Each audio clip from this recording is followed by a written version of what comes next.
This podcast is part of the GonnaGeek network. The opinions expressed may not reflect those of other podcasts or affiliates of this show or GonnaGeek. Check out other geeky podcasts at GonnaGeek.com. And get ready because geekiness commences in 3, 2, 1... You have been granted clearance by Director Phil Coulson. Stand by for S.H.I.E.L.D. debriefing.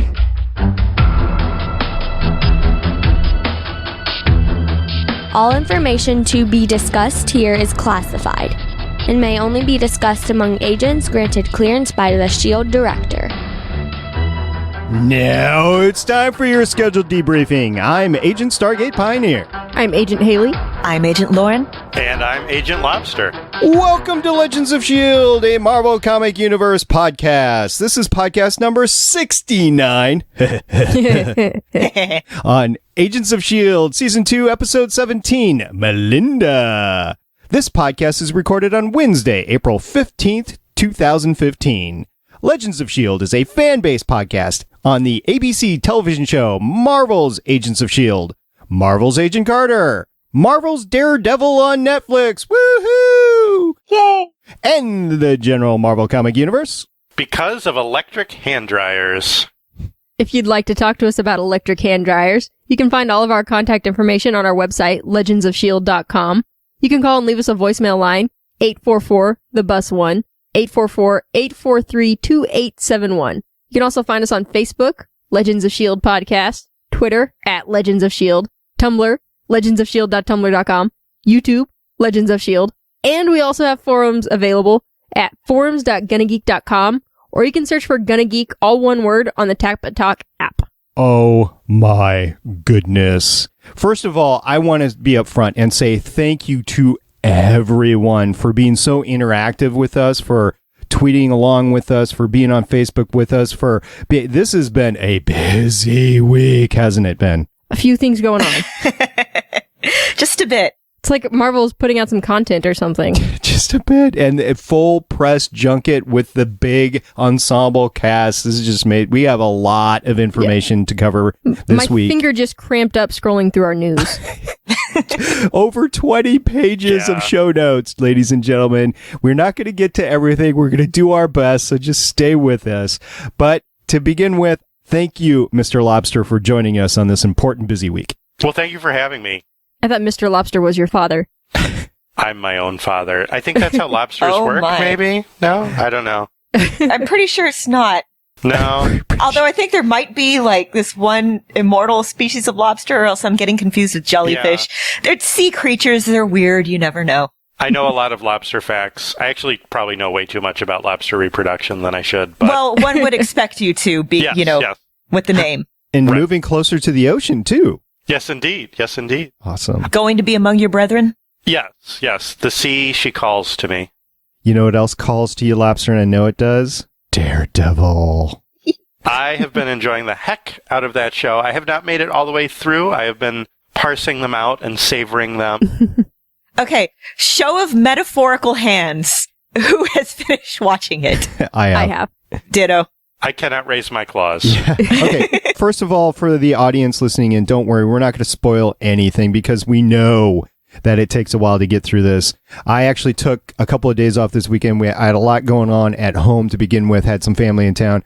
And so I finally finished it at 9 o'clock on Monday. And I just know these episodes are so good. You have to actually sit down and see them, and I know you can't make it through all of them as quickly as you might think you'd be able to mainline it, so we are not going to spoil anything. We're going to start talking about it on May 27th, but what we are going to do tonight is we're going to talk about spoiler-free first impressions. So, Lauren, I know you're revving to talk, so what do you got?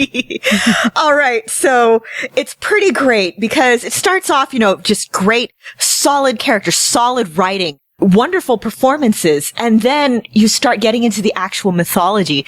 There's a moment in, I think, episode 7 where I just sat up and I'm like, they just introduced that. And I swear an actual chill went up my spine where I realized what they're doing and where they're moving it. And oh my God, I'm just thinking about it again. I'm so excited. And you see where it's all going and you just, I'm so excited. And you see all the little nods to the comics and the nods to the rest of the Marvel universe.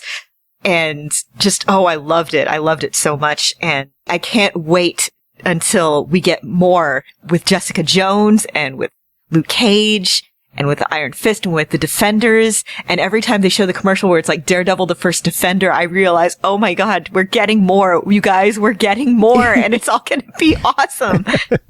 It is. Haley? See, and after seeing Daredevil, all of it, I think Rosario Dawson's character is probably going to be the one that kind of ties the universe together. She's the one I see as most likely to move through it. And I will also say, having watched a lot of Netflix series, having watched a lot of Stephen DeKnight's work, I am shocked at how little nudity there was in this show. No boobies. No boobs or buns as far as the eye could see. Like, there were barely even male shirtless scenes. Right? That was so disappointing. And it's like every time it's because he had an oozing wound he had to dab at. So it's like, oh, great, thanks. Yeah, they definitely went there with the violence, but I think they were trying as best they could to keep it at least like PG-13 friendly so that the younger Marvel fans could kind of tune in. I've seen more risque material on FX. Yeah. Agreed, yes. Like, this could just go in like the 10 o'clock slot on network television. I think it was made to eventually do something like that, but this was not just good comic book television or comic book show. This was good TV. Matter of fact, this could have been a good movie, like a 13-hour movie. Okay, it was slow in spots for that. It's really meant for TV. But this is cinematic quality. This was amazing. This is one of the best series I've ever seen. It's on par with Game of Thrones as far as the cinematography and the choreography and that sort of... Oh, wow. Can I just say, I'm on another podcast on the GonnaGeek network called Gotham Nightline. And Gotham on Fox is a show that purports to explore the dark, seedy underbelly of the city. And this is how you do it.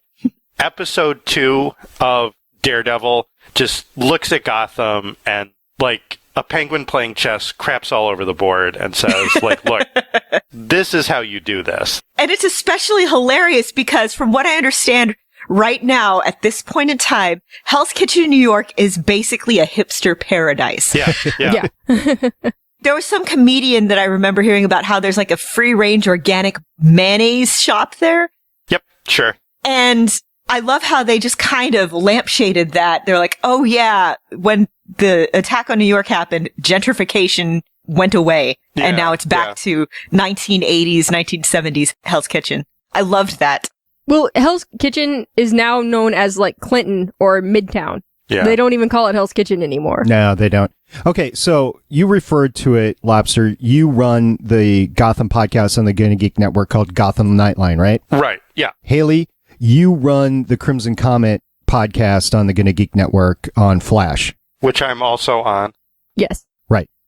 And I am on Starling Tribune, which is the Arrow podcast on the GonnaGeek network, and we're all here on Legends of S.H.I.E.L.D, which is the Agents of S.H.I.E.L.D podcast on the GonnaGeek network. Right, the Marvel show. Right, the Marvel show. Okay, so you get DC and Marvel, but that is, okay, Constantine may or may not exist anymore. I saw a news story today that they might be coming back, but we are representing all of the shows that are on network TV right now. I gotta say that this show, it's different, okay? They filmed it differently. They didn't film every episode in 8 days like these shows have to do.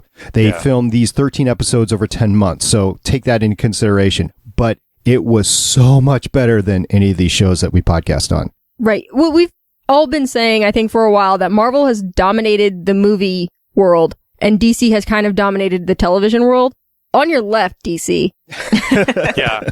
I was talking about this show, Daredevil, to somebody, and we were kind of talking about how it compared to Arrow. And I said, okay, so if this show was on the CW, Foggy Nelson would not look like the guy who plays Foggy Nelson on the show. They probably wouldn't even have gone with the incredibly sexy actress who plays Karen Page from, and has been on True Blood.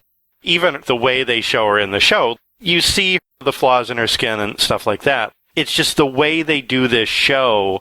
It's not CW. It's not like overproduced network Right. They're not like, okay, I see Foggy Nelson, I like the guy, but can we make him more like an Abercrombie and Fitch model or something like that? Well, and Ben Urich would be 30. Right.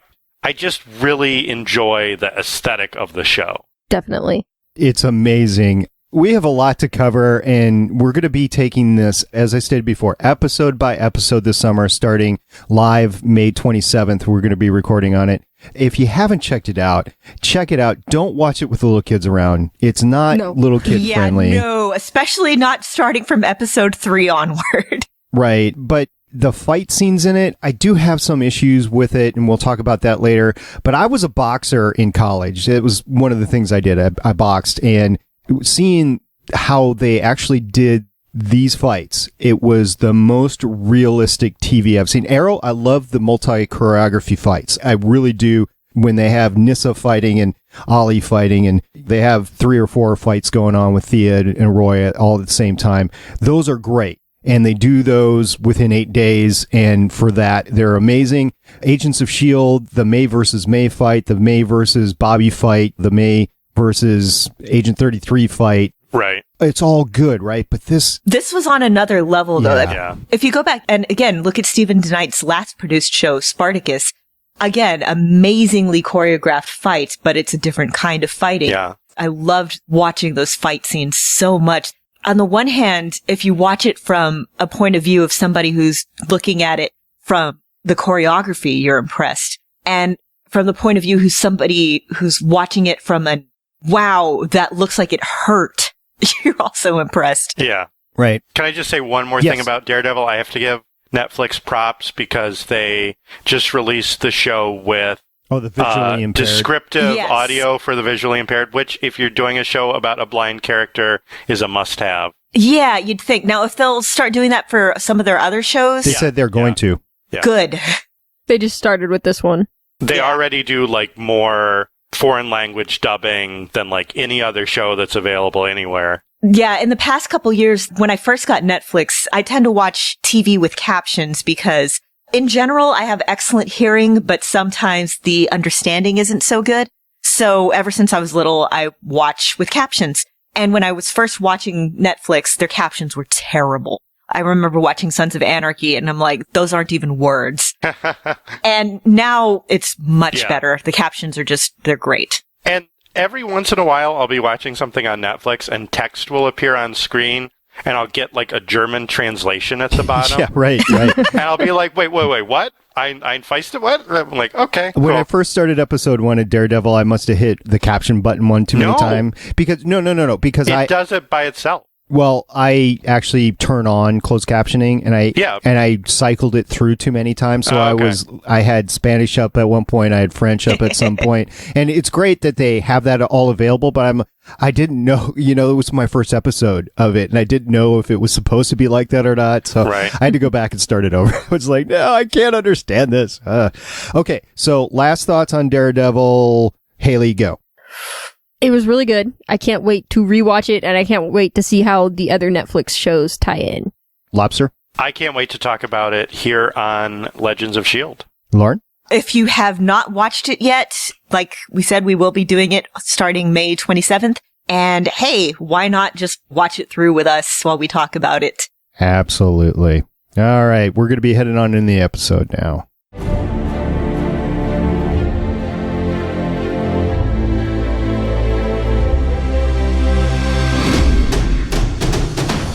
All right, there's our Daredevil bump. I'm not sure if I want to keep it or not, but that's what it is for now. In the meantime, we have an Agents of S.H.I.E.L.D. episode that I know the ladies have been waiting for quite some time. Boy, do yes. And me. And Lobster. Really? Yeah, I love Ming-Na. You like the Ming-Na? I do. Well, that's great. All hail the Queen. All hail the Queen. As an actress, and I have eaten at her family's restaurant in Pittsburgh. Oh, wow. That's my Pittsburgh? tie-in. Oh. Yeah, Chinatown Inn, downtown.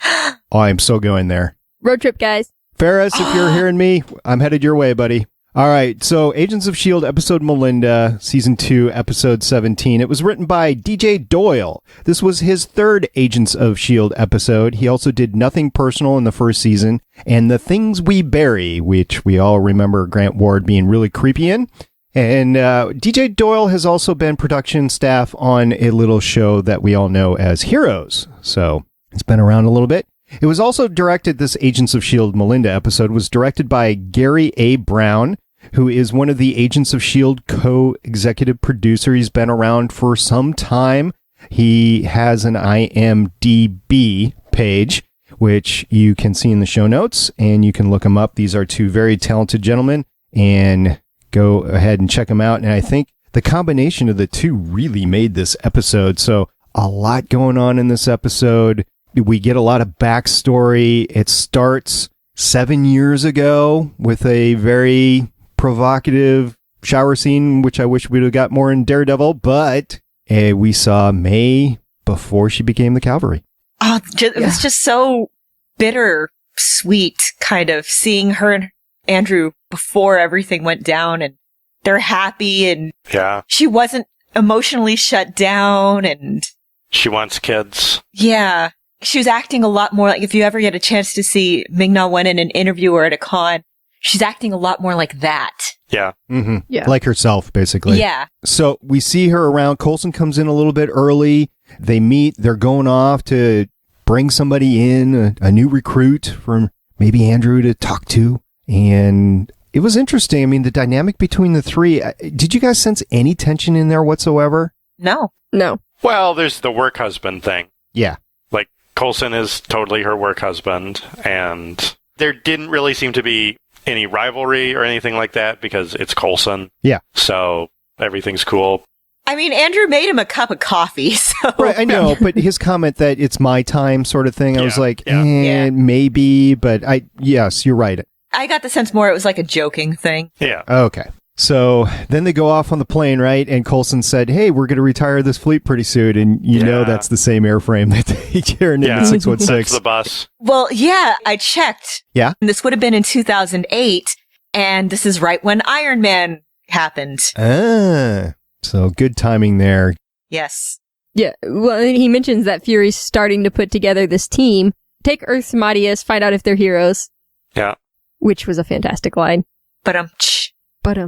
Right, he mentions the Triskelion too, so there was a lot of universe building thrown in there, that sort of thing. I do have a question. You guys know that I'm a sci-fi guy. I'm not necessarily a comic guy. There were two characters that were noted in that flashback. One was Agent Hart, and the other one was Eva Belyukov. Okay, thank you. Yeah, I only know this because every time I heard that last name, I would think of Carnival, because one of the antagonists on that show, his name was Belyukov. Okay, so were either of these two characters big in the Marvel Universe at all? No. Okay. I looked up Belyukov because I was like, this name is familiar. And the first two articles I found, one was, who is Eva Belyukov? And the next one was Belyukov from Carnival. All right.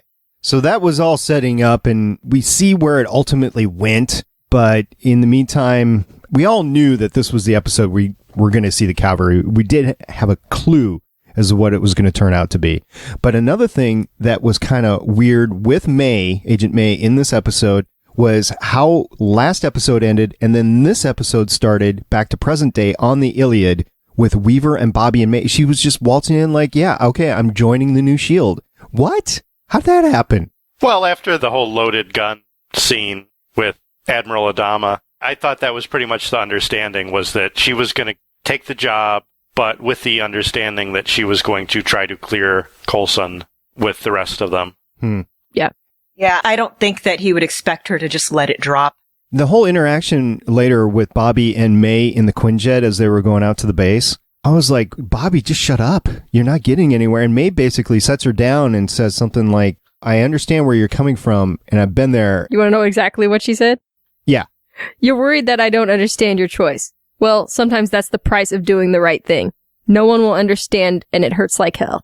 Yes. And I knew that was directed at Bobby to both comfort her and to put her on notice. And it was also a foreshadowing of what was going to happen later in the flashback. So, yeah.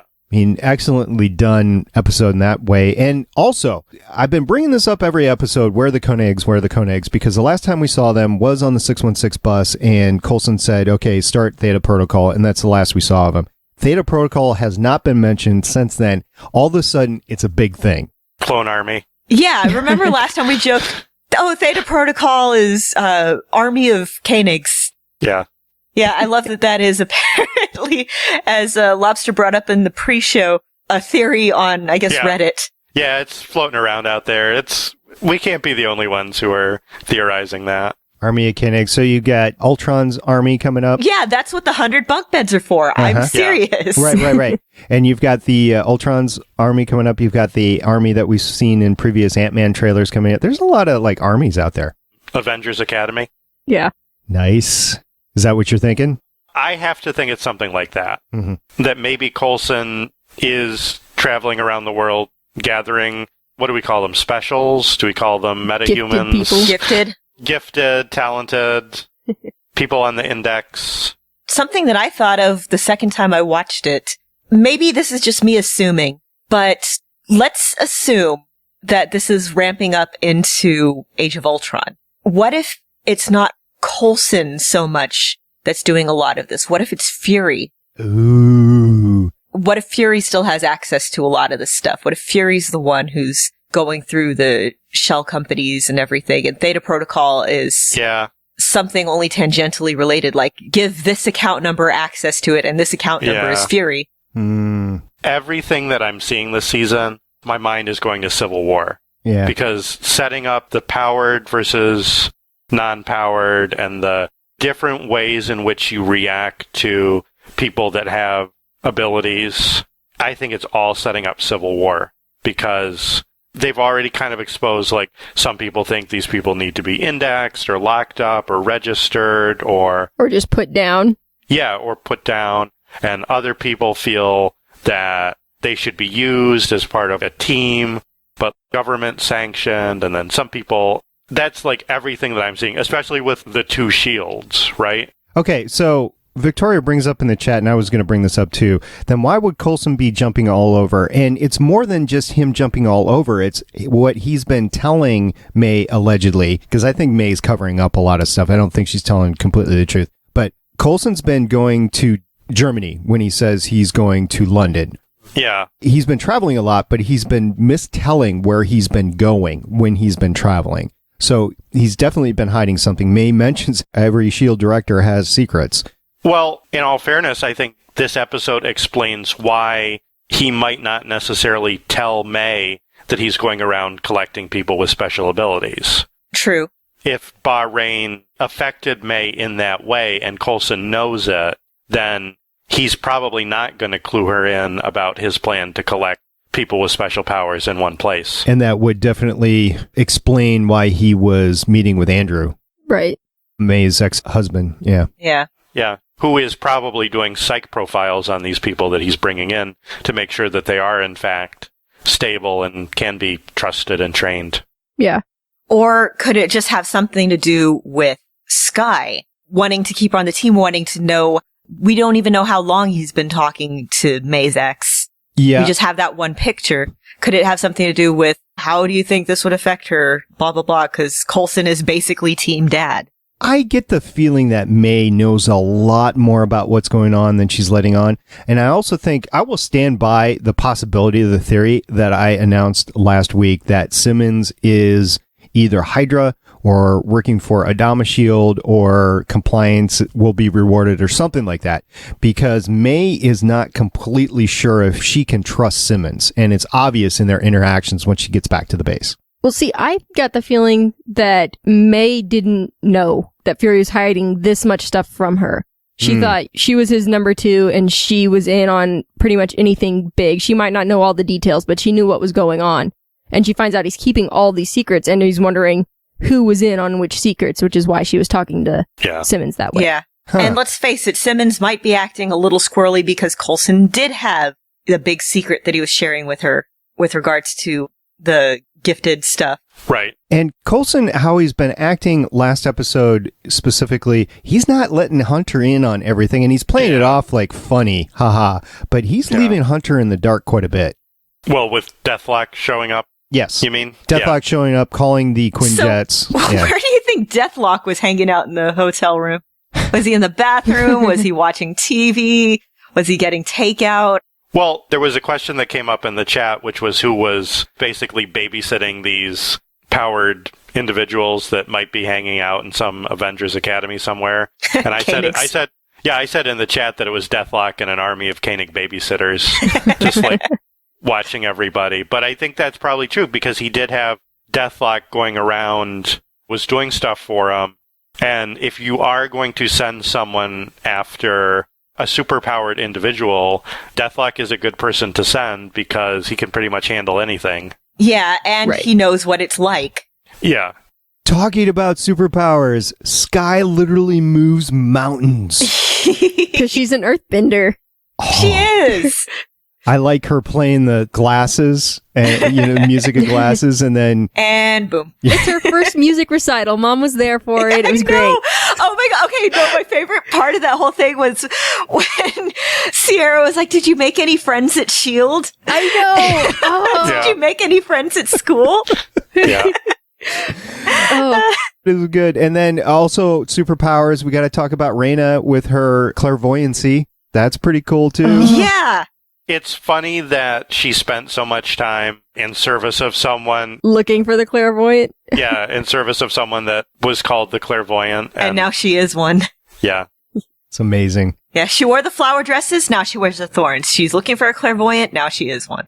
Mm-hmm. Did you guys get the sense that Skye suspected that Jia-Ying was her mother when she was talking to Lincoln before about who she was? She did, but she mentioned that she was too afraid to hope, right? Right. At the very end of that scene when it cut to commercial. Yeah. Yeah, I was just too afraid to hope. Oh my god, okay. So I mentioned this when I was live tweeting. Basically, the entire last half of the episode, I was just a soggy crying mess. Aww. From the time she said what her birth date was? Yeah, from the time she says July 2nd onward, I'm just crying on and off. I watched the episode for the second time a little bit ago, and again, just sobbing. Oh, and then it's not like you just do it once, you do it twice because Jia-Ying family dinner gets Cal to go through it again too. And Cal, and this made me not hate Cal. And oh my god, I was crying again so hard. Like, this is just all that he wanted. The best part, wait, 88. I'm 26. Yeah. I could have started drinking a whole year early. The tension, though, in that scene where they looked at each other and Cal is just terrified because he's like, I've messed up so much already. Don't blow it, don't blow it, don't blow it. And then she's just like, okay, that's weird. And then the relief and just that whole scene, the tension and everything in that scene, it was painful and it was beautiful and I loved it so much. And to top it all off, you have the whole vision thing that I just mentioned with Reyna, and Lincoln's like, oh my gosh, it wasn't a dream. This is real. Yeah, I was expecting Skye to be much more hostile in that scene than she was. Yeah, I guess I kind of could see her making an effort on behalf of Jia-Ying. Yeah. But I was expecting her to be a little bit more hostile too. I'm kind of glad that she wasn't, though. No, I really like the way it played out. Again, I cried in that scene. How about when she said, after Cal found me and pieced me back together? Yes. Yeah, they actually addressed that the day after the episode aired, that Cal had done that he kind of Frankensteined her back together. Yeah. Mm-hmm. I'm enjoying as well Gordon and Lincoln in Afterlife. And while I don't know where I'm going to end up on them eventually, they are fun to watch as they try to bring both Skye and Reyna through this transition. Yeah. And Adam mentioned this in the chat. I had the same note that he doesn't trust Reyna making friends with Gordon. I know. And I think she's playing him. I do too. And the thing is, I want so bad for Reyna to just find some peace and move forward, but I don't know if she will. And the way, I don't know if it's like her posture or what it was in that last scene between her and Gordon. Something I was just so suspicious in that scene. Yeah. I feel like they're setting up a weird love triangle between Gordon, Lincoln, and Reyna. Huh. See, and I feel like there's another one between Lincoln, Reyna, and Skye. Yeah. Huh. Concentric love triangles. Quadrangles. And that gets back to the question that I posed last podcast of, I thought I had the appearance anyway that all the Inhumans were one society that got along and could move together, right? Cal is subjecting himself basically, even though he's not an Inhuman, to their role and their rule of law basically by being part of the community. Yeah, it's the best way to say it. Yeah. So I don't know if that's what's going to be there for the long term, but it's what I perceive right now. And we'll just see where it goes. This was episode 17. There's 22 episodes. We have 5 left. Final 5. Ha, got it right this time. Yeah, but the finale is 2 hours, right? Yes, it is. Yes. That was just announced. And we have how many more seasons until we get an Inhumans movie? A lot could change. Right. The Inhumans movie is in 2018, correct? Or did it get moved because of stupid Spider-Man? I can't remember. Things keep moving around. Yeah, they move around so much. It's a while. Always in motion the future is. Nice pull. It's about the same time we'll get to that Flash movie with somebody else besides the TV Flash. But, so, Skye's mother, we know, is, well, basically immortal. Yeah, she's effectively like one of those jellyfish that just regenerates indefinitely. Yeah. And we also know that at least her blood, or there's something about her that gives restorative, immortality, age-defying powers to people. Mm-hmm. Yeah, well, Whitehall is still out there. I mean, we all agree that he's going to come back at some point in time. Yeah, maybe in like the season finale or something. It'll be like that from American Horror Story. Surprise, bitch! Thought you'd seen the last of me. Man. That could be the tie-in to Ultron. So now we have basically the Tahiti explanation for why people can't die and the Skye's mom explanation for why people can't die. So I just feel like the show is really trying hard to keep Stan Lee alive. Yeah, it's got ways to bring people back. Unless you get petrified and shattered into a million dusty pieces, you're pretty much... He could get better. Yeah, but the thing is, you're going to want to use that sort of thing lightly, though, because... Right. Yeah, we all read comics. We know what happens when you cheapen death in comics. Yeah. Right. You start getting jokes about Jean Grey coming back in a couple of years and... Professor X. Yeah, and there's that one excellent Incredible Hercules comic where the underworld is Atlantic City, and anytime anyone wins at roulette, they get to come back up. Yeah. I'm sorry, it wasn't roulette, it was slots. In going through the news this week, I didn't read it, but I saw a couple of articles alluding to who dies in Avengers. And like I said, I didn't read it, but apparently we're in for another Joss Whedon death. So steady yourselves, get ready, it's coming. All right, so talking about deaths, the Cavalry, alluded to it before, it really just didn't go the way that we all had perceived it in our minds, right? I mean, we knew it had to be something terrible because... She didn't want to talk about it. She basically quits her job, is a desk jockey for 7 years. Oh, really quick. That is one of the things that gets me thinking that May actually knew a lot more about what Coulson was up to, because she's been pushing papers all these years, and she really knew the intertwining, the infrastructure of S.H.I.E.L.D. I think she was basically just approving clearance access, because she was just stamping and stapling forms that said like level 3, level 4. Yeah, level I think 1. May knew a little bit more than that, but that's just my opinion. I mean, I'm sure she did, but so basically we knew that it had to be like a very traumatic thing. And come on, it's May, so bad's got to be really bad. Yeah. So it was really interesting how they intertwined the episode between what was going on in Afterlife and with the Inhumans and what went on in Bahrain. Because Jiang was saying, she was narrating what happened as we were seeing it unfold in front of us. It was powerful. Again, I cried. Ming-Na did so well with that. Just, Her range of acting and just of herself. She's acted as Agent 33, which is an entirely different character, right? Because it's another person. She's acted as herself. She's acted as herself 8 years ago, and she's acted as herself undercover. We've seen Ming-Na through a variety, and okay, it is Ming-Na throughout all of it, but she has shown us different sides of her, different faces of her, and I think this episode really did well to showcase her abilities.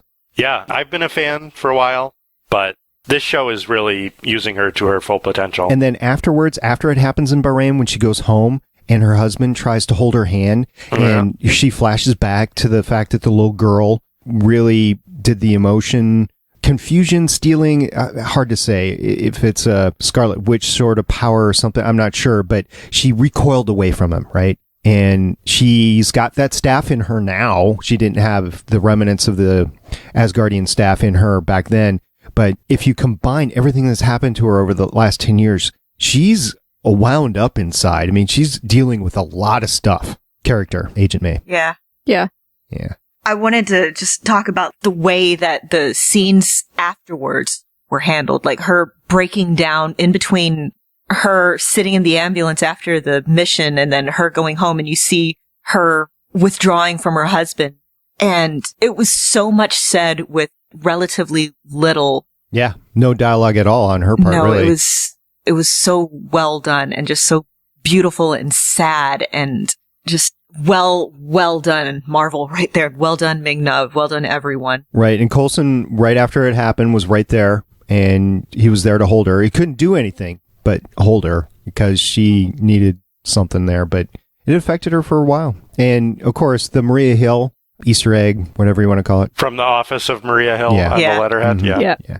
So she's basically the HR director for S.H.I.E.L.D. Well, she's the deputy director. Yeah, she was, at least. Yeah. Yeah. Mhm. Well, yeah. All right. So, is there anything anybody wants to talk about before we get to the bumper? Was it just me, or was there a lot of parallel between Jiaying talking about her responsibility and May, her current responsibility right now? Yeah. Trying to not play favorites and Yeah. trying to make sure all this is done. Yeah, that's right. You kind of saw it with the parallel with the story, but you're kind of seeing it as well with May trying to figure out what to do with Coulson and everything. Right. So you've got May with the Coulson and you've got Jiaying with Skye, and they're both trying to hide something, right? They're both in Jiaying's in Skye's corner, May's in Coulson's corner, and they know that they're bucking the systems that they're in. And the fact that we find out that the little girl was actually an Inhuman who was forced to go through the Terrigen Mist before she was actually ready, and hashtag it's all connected. And maybe wouldn't have ever been selected to do it at all. Yeah. Yeah. Jeff Loeb came out with that big time this week because of Daredevil, Avengers, and this show and the potential spinoff. He basically came out and said, hashtag it's all connected. We're still doing it. So Yeah. You guys don't think that all the missing diviners, that Coulson's got them locked away somewhere, he's having Andrew clear people to go through and get exposed to it and see what happens? no, he's exposing all the Koenigs to it. Oh, yeah. They all get different powers. That'd be awesome. They all get the same power and it's super lame. They're like that one kid on X-Men whose only power is that he can turn the channel by blinking. Right. That's an important power to have. I wouldn't mind that power. That'd be awesome. Yeah, but they're all just going to be sitting on the couch. No, I want to watch football. No, I want to watch the new episode of Flash. They're all blinking really fast. Yeah. boom, boom, boom, boom, boom, boom, boom, back and forth. Yeah. I just want to talk about the end of the episode Yeah, that's what I was talking about, the bumper. with Fitz Yeah. and, hey, is it okay? Is it cool if I come hang out with you guys? I love that. And I was right. He was being followed. Right? Yeah. I said he was going to be followed.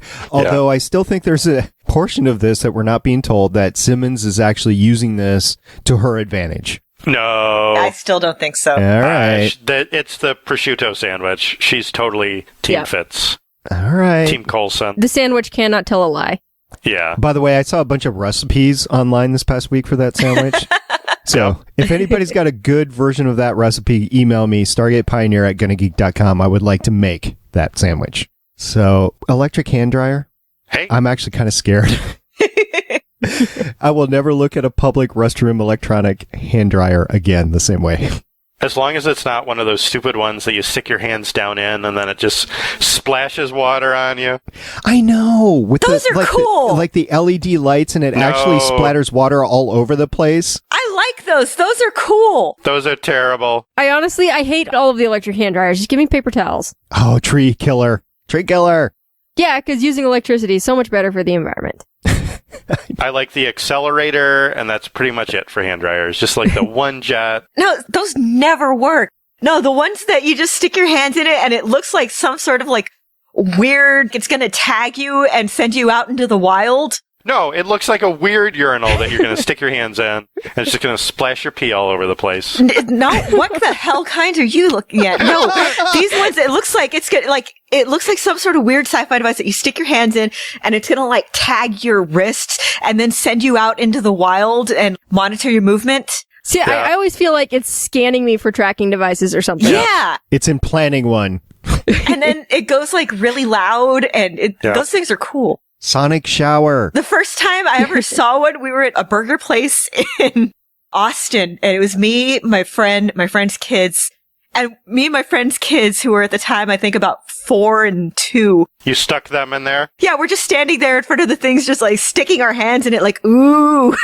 Could like stick the kid in there and just dry them off. Yeah. I mean, they're small. Right? My favorite hand dryers are the ones that you can spin the knob up and like shoot the air into your face. Oh yeah, those are cool too. I like to just leave those with the thing. Up your nose. The thing up, yeah. I saw a GIF, HobbitCon was, I guess, last weekend in Germany. And so, there's all the Hobbit cosplayers, and somebody was dressed up like Thranduil, the Elf King. And they had taken one of those and adjusted it so that it looks like the air is blowing in their hair and blowing it back, and it's pretty. All right. Do you guys remember on Sunday nights when ABC used to do that family movie of the week? Yes. Sure. Vaguely? Okay. One of the movies that I remember, it was a Disney movie, and Disney made for TV movie. And one of the movies I remembered was actually a 2-parter, a mini series or whatever you want to call it. It was called Earthstar Voyager. And they had a sonic shower in Earthstar Voyager that I will I know there's been a lot more in sci-fi. Okay, there was one on the Enterprise, in the actual series Enterprise, NX-01. And so there's lots of sonic, but that's the sonic shower that I will always remember. And those hand dryers are what reminds me of sonic showers. Anyway, Haley, you have some quotes for this episode that we haven't already used? A few. You're up early. Brown chicken, brown cow. Now we find out what kind of monster we're dealing with. Yes. Yep. That was Nuclear? Good. Bio? Bio always works. I love that. And the look at the Colonel when he drives up and he's biological weapon, and Coulson's like, yeah. Oh, yeah. Yeah, flesh eating. Don't want to go in there. Flesh eating. We use most of the other ones. He's a monster. He was good once. Yes. Let's see if I have any. Well, you said sometimes that's the price of doing things. Yeah. And then I've used the rest of them. It's not a dream. Dun dun dun. Dun dun dun. I did like the line about the mountain being the loudest thing there. Yes. So, Haley, are you okay with Lincoln not obtaining his fabric allergy yet? No, it is not okay. It's not fair to force him to suffer that way. He's got to walk around with like a pair of a sock stuck to his ass or something. I'm going to pull that quote out. That's going to be Lobster's quote from now on. All right. He's got to walk around with a sock stuck to his ass. So next week, we're going to be talking about the next Agents of S.H.I.E.L.D. episode, The Frenemy of My Enemy. And it's just going to be, it's the final 5 episodes left. And actually only 2 episodes before Avengers comes out, right? Yeah, that's right. Yeah. And so It's this coming, is guys. the penultimate episode before Avengers Age of Ultron. Lots of good stuff coming. And maybe Grant Ward coming back next week. I see Cajun Chan in the chat is looking forward to that. Cajun chat in the Sean. Yep, there you go. Whoa. Whoa. I'm scrolling through 20 pages of notes here. Leave me alone. All right. We're going to move on to the next surprising segment.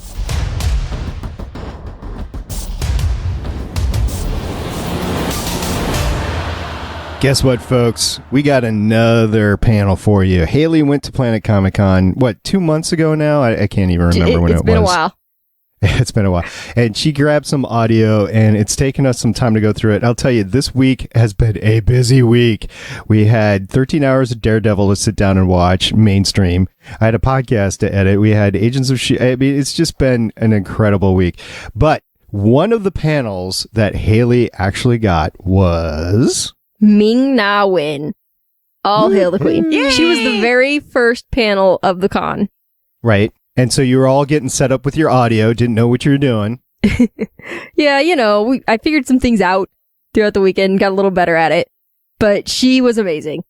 She was. And we have some quotes to go through, or some clips. And But before we start, I will tell you, there was this runway down the middle of the stage they had, and every single person that went up there would at least start to walk down it, and she started to walk down it, and she's like, no, it's too early for that.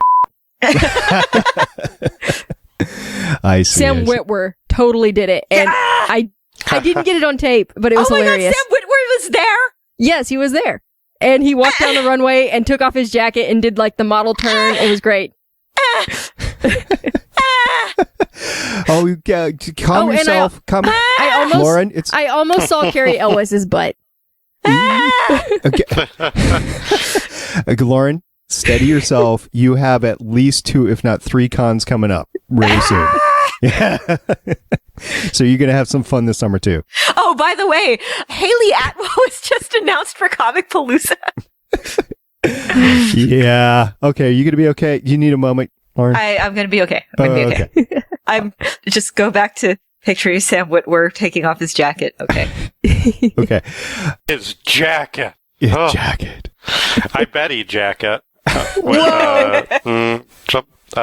me just go watch Being Human of him like naked and covered in blood again, okay? Uh-huh. All right, Haley, is there anything else you want to say before we start off with the first clip? I think I've said plenty. All right, here we go. Here, let's hear from the Queen herself. You and Clark Gregg, your characters obviously... Clark? Yeah. The little guy in the back. Oh, yeah, my buddy, my pal, right.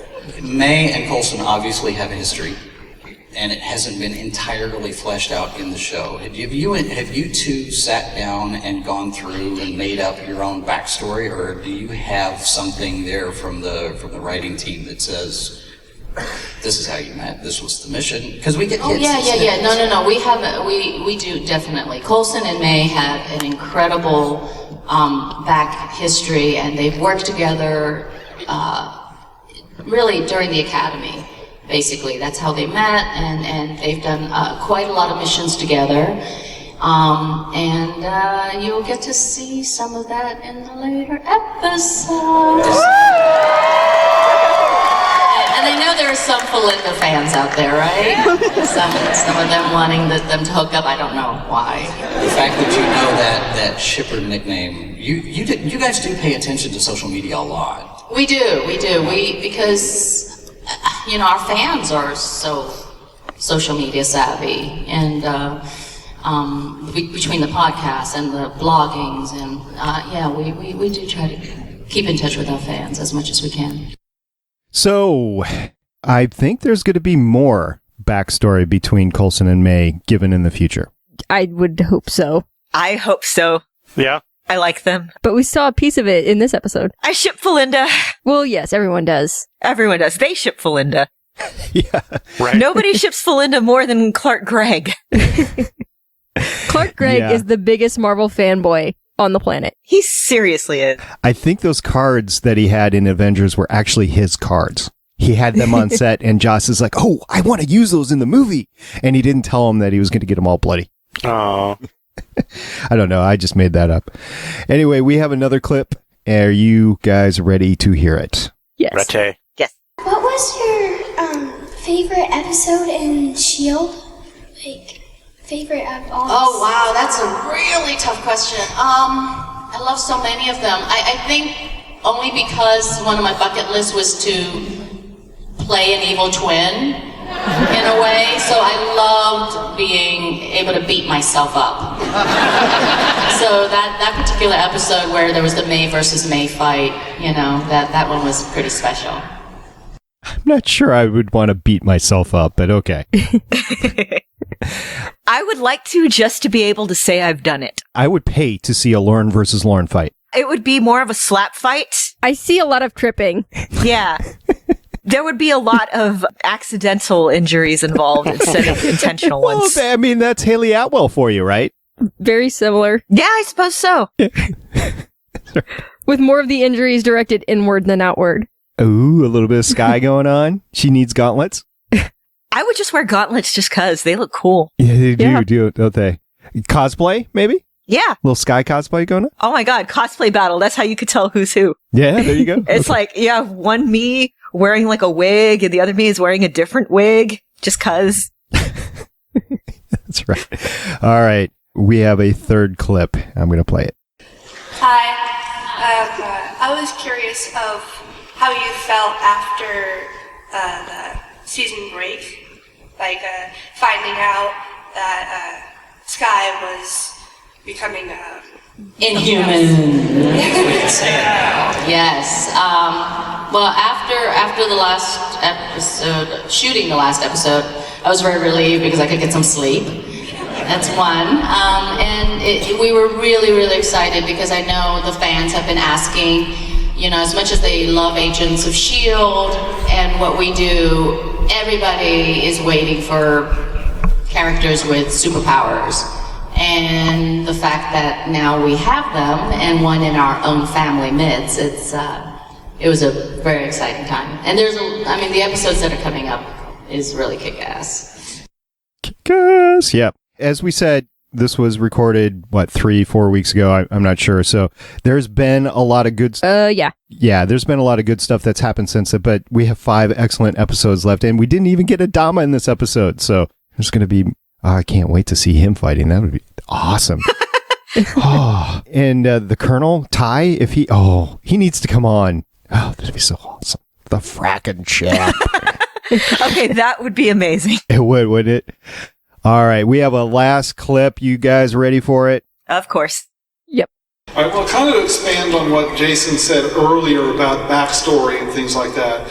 I did read on the internet, as we know, anything on the internet must be true, that you weren't really given a backstory for Agent May, and you felt that helped add to the mystery of her character. Yeah, I wasn't acting. But as the series progresses, I got paid just to be me. Yeah, but as the series progresses, we're seeing little snippets and things like that. Have you had any input these days saying, well, I don't think May would do that, or things like that? Yeah, I mean, it's a collaborative effort, and but our writers and producers in Marvel have very keen ideas about each of the characters and the plot points and how it connects to the cinematic world of Marvel, like how our episode coincided with Captain America the Winter Soldier with the demise of S.H.I.E.L.D. And I do believe we have some connection of some sort. I don't know what, I wish I did, with Ultron coming up, as well as the new Captain. So it's all very interconnected. I'm pretty sure that Edward James Olmos let the cat out of the bag first, but she obviously followed suit and said, yeah, there's a connection. I don't know what it is, but there's a connection. So, yeah. And Cajun Sean in the chat said that the Marvel snipers got Edwards James Olmos, and I gotta say, that's never gonna happen. After what happened with Battlestar Galactica, the dude walks around with a bulletproof vest. It's not gonna happen. I don't know, the Marvel snipers are pretty good. True. All right. Do you guys have anything else to say about this wonderful panel? This wasn't at the panel. This is actually when I was getting her autograph. Somebody walked up that knew her, I don't know, probably like an agent or publicist or something, whatever. And she was saying, her favorite story about Ming-Na was when they were at the premiere of season 2, maybe. Her son was there. It must have been season 1 because he was young. Her son was there, and he said, "Mom, you're so huge," really loudly in the theater. Yeah, that's funny. All right, we will have a few more clips in the post-credit scenes. The outtakes are shawarma of the podcast, stay tuned and you will hear a few more. In the meantime, before we hit our news segment, I just want to tell everybody on the GonnaGeek network, there is a new podcast called Tyrion's Landing, and recently this week they did an episode 80 of their podcast. Now, their podcast has been around for a while. It is new to the GonnaGeek network, though, and the episode is entitled The Wars to Come. And it's Haley's co-hosts on a different podcast, Jeannie, Rachel, and Nikki, welcoming Game of Thrones back with the season premiere with some Sesame Street, Seth Meyers, and Saturday Night Live. Boobs, dragons, butts. Find out what they thought of the premiere. So go ahead, check that out, and GonnaGeek.com, and just click on the podcast, and you'll find Tyrion's Landing.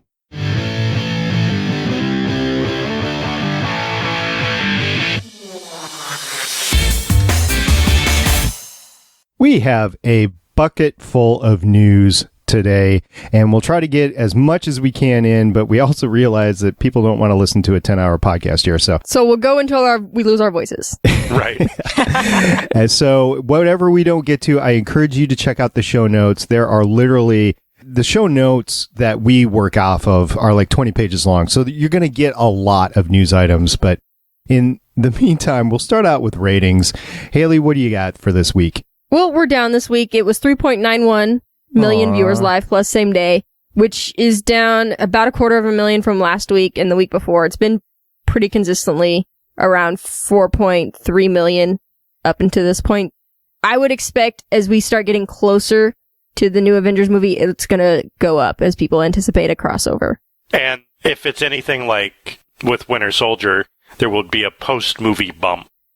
Right. Yeah. And Winter Soldier last year had that ending, the pre-episode to Winter Soldier had an ending scene, bumper scene, whatever you want to call it, of Agents of S.H.I.E.L.D. that was actually part of the Winter Soldier movie, and it was Fury running around in the black SUV getting shot at and attacked, which was part of the fall of S.H.I.E.L.D. as Hydra rose. So you saw that happen. I anticipate something like that happening here because I can't imagine Marvel with all of the clips that they threw at us this week. Literally hours of clips if you want to see them. Some of them are the same. There's new footage in a lot of them. One of the things that we're doing this week at Lobster's request is we're not actually going to talk about any of that stuff because he doesn't want to get spoiled of it. So if you want to see any of that, go check it out. A lot of it is I would say a good 95% of it is in the show notes. I feel like if I really wanted, I could piece together most of the movie just with the clips and everything that they've released. And I don't want to do that. I want to go see the movie and have it be fresh. I watched the first couple trailers, but I'm taking a break till the movie comes out so I can go see it and be surprised. Yeah, I agree. After I was watching like the 15th one, I was like, I'm going to move on with my life because I want to see it in the theater. Although, back to ratings, I want to say that 3 weeks ago, the episode Love in the Time of Hydra came out with their live plus 7-day ratings, and it got a 70% bump from the original 4.29 million to 7.281 million. And of the week, it had been hovering around second for the previous month and a half. It fell to third. And it's important to note that Forever One was 78%. And this is percentage, this is not overall people that watched it. This is the percent bump up from the live plus same day. So Forever One at 78%. Of course, Agents of S.H.I.E.L.D. had 70%. They were third. But Flash came up, and I think Lobster and Haley would like this. Flash came up at 71% for number 2. So we've got some movement going on with the comic book shows. Well, it was an all-star team-up. Yes. No, this is the episode from like a month ago. Oh, I'm sorry. Yeah. I thought we were talking about like this week. But yeah, I mean, it's a damn good show. It is. That's why we podcast about it. That's right. Exactly. So is Agents of S.H.I.E.L.D. And so if you consolidate that 7.281 million viewers, it was 23rd out of 25 shows. So it's still hanging in there, top 25 shows. There's a lot of shows on TV. To be part of that top 25 is pretty special. So we will keep an eye on that. So there's a ton of news. The one thing that we're going to throw at the start as the highlight story of the week is, just about, what was it? About 2 minutes worth of, we're actually going to talk about a little video here that we saw. A little video, a tiny, minuscule video for a film called Ant-Man. So Lauren, what do you got for us? That's how you get Ant-Man. Oh, sorry. Yeah, the most recent trailer dropped recently. And it's longer than the last one, and it's kind of fun looking. I got to admit, the highlight of it for me was towards the very end when Thomas the Tank Engine shows up. Yeah. Yes. That was pretty good. I won't spoil the surprise other than Thomas the Tank Engine shows up. That reminded me of the Lego movie, of the Lego town that was in the basement. That's just what it reminded. Probably no relation whatsoever, but I had the same sort of view to me. Another highlight was That's How You Punch. Yeah, that was pretty good too. Getting rocked, yeah. We didn't see a lot of funny. We did see a lot of CGI. A lot of CGI. Yeah, a lot of ants. A lot of CGI ants. Which I'm so glad that they're going there. I feel like it's not going to be a terrible movie, but I do feel like it's going to be in the lower tier of the Marvel movies. I mean, a lot of the vibe that I'm getting from the film is very Iron Man 2008, setting up that kind of story. Again, this is the fourth, I want to say, time that the villain is a rival industrialist, which, you know... Yeah, I think so. If you go through, like, that's the villain in all the Iron Man movies, is like a rival industrialist who builds a suit or has some chemical process that gives him powers. You know, I just got to say, everything that we've said for the last hour or so that we've been podcasting, I'm like, ooh, I could tie this into Daredevil. Oh, no, I can't. Yeah, I shouldn't. I'm not going to spoil anything. But I think with Ant-Man, I'm nervous because I was so pro Edgar Wright, and I love Edgar Wright, and I really wanted this to be his thing, that when they went through the director shifts and all of that, and this is something that we just saw with another major comic book studio going through directors parting the project over creative differences and being quickly replaced, that with Ant-Man, I'm kind of worried that it's going to be more about how does this fit into the Marvel Universe now than being a creative, engaging story for the character. That's been the concern of everybody along the line, and we'll just have to wait until later on this summer to really see. We'll find out. You know, a few weeks ago, I was mentioning that I wonder when they're going to start promoting Ant-Man, and we were trying to equate it to when Guardians of the Galaxy was promoted last year in relation to Winter Soldier, and I was a little bit surprised to see the trailer this early in advance of Avengers, but I'm glad we did. I mean, I like the trailer. I'm a sci-fi guy, so the CGI was great for me, but Haley has some concerns about Ant-Man, so you want to voice them now, or do you want to wait for later, Haley? It hasn't been the smoothest road for production. Right. And I'm worried we might see some of those bumps in the final product. Yeah, we'll see. We'll see if this is Marvel's first stumble.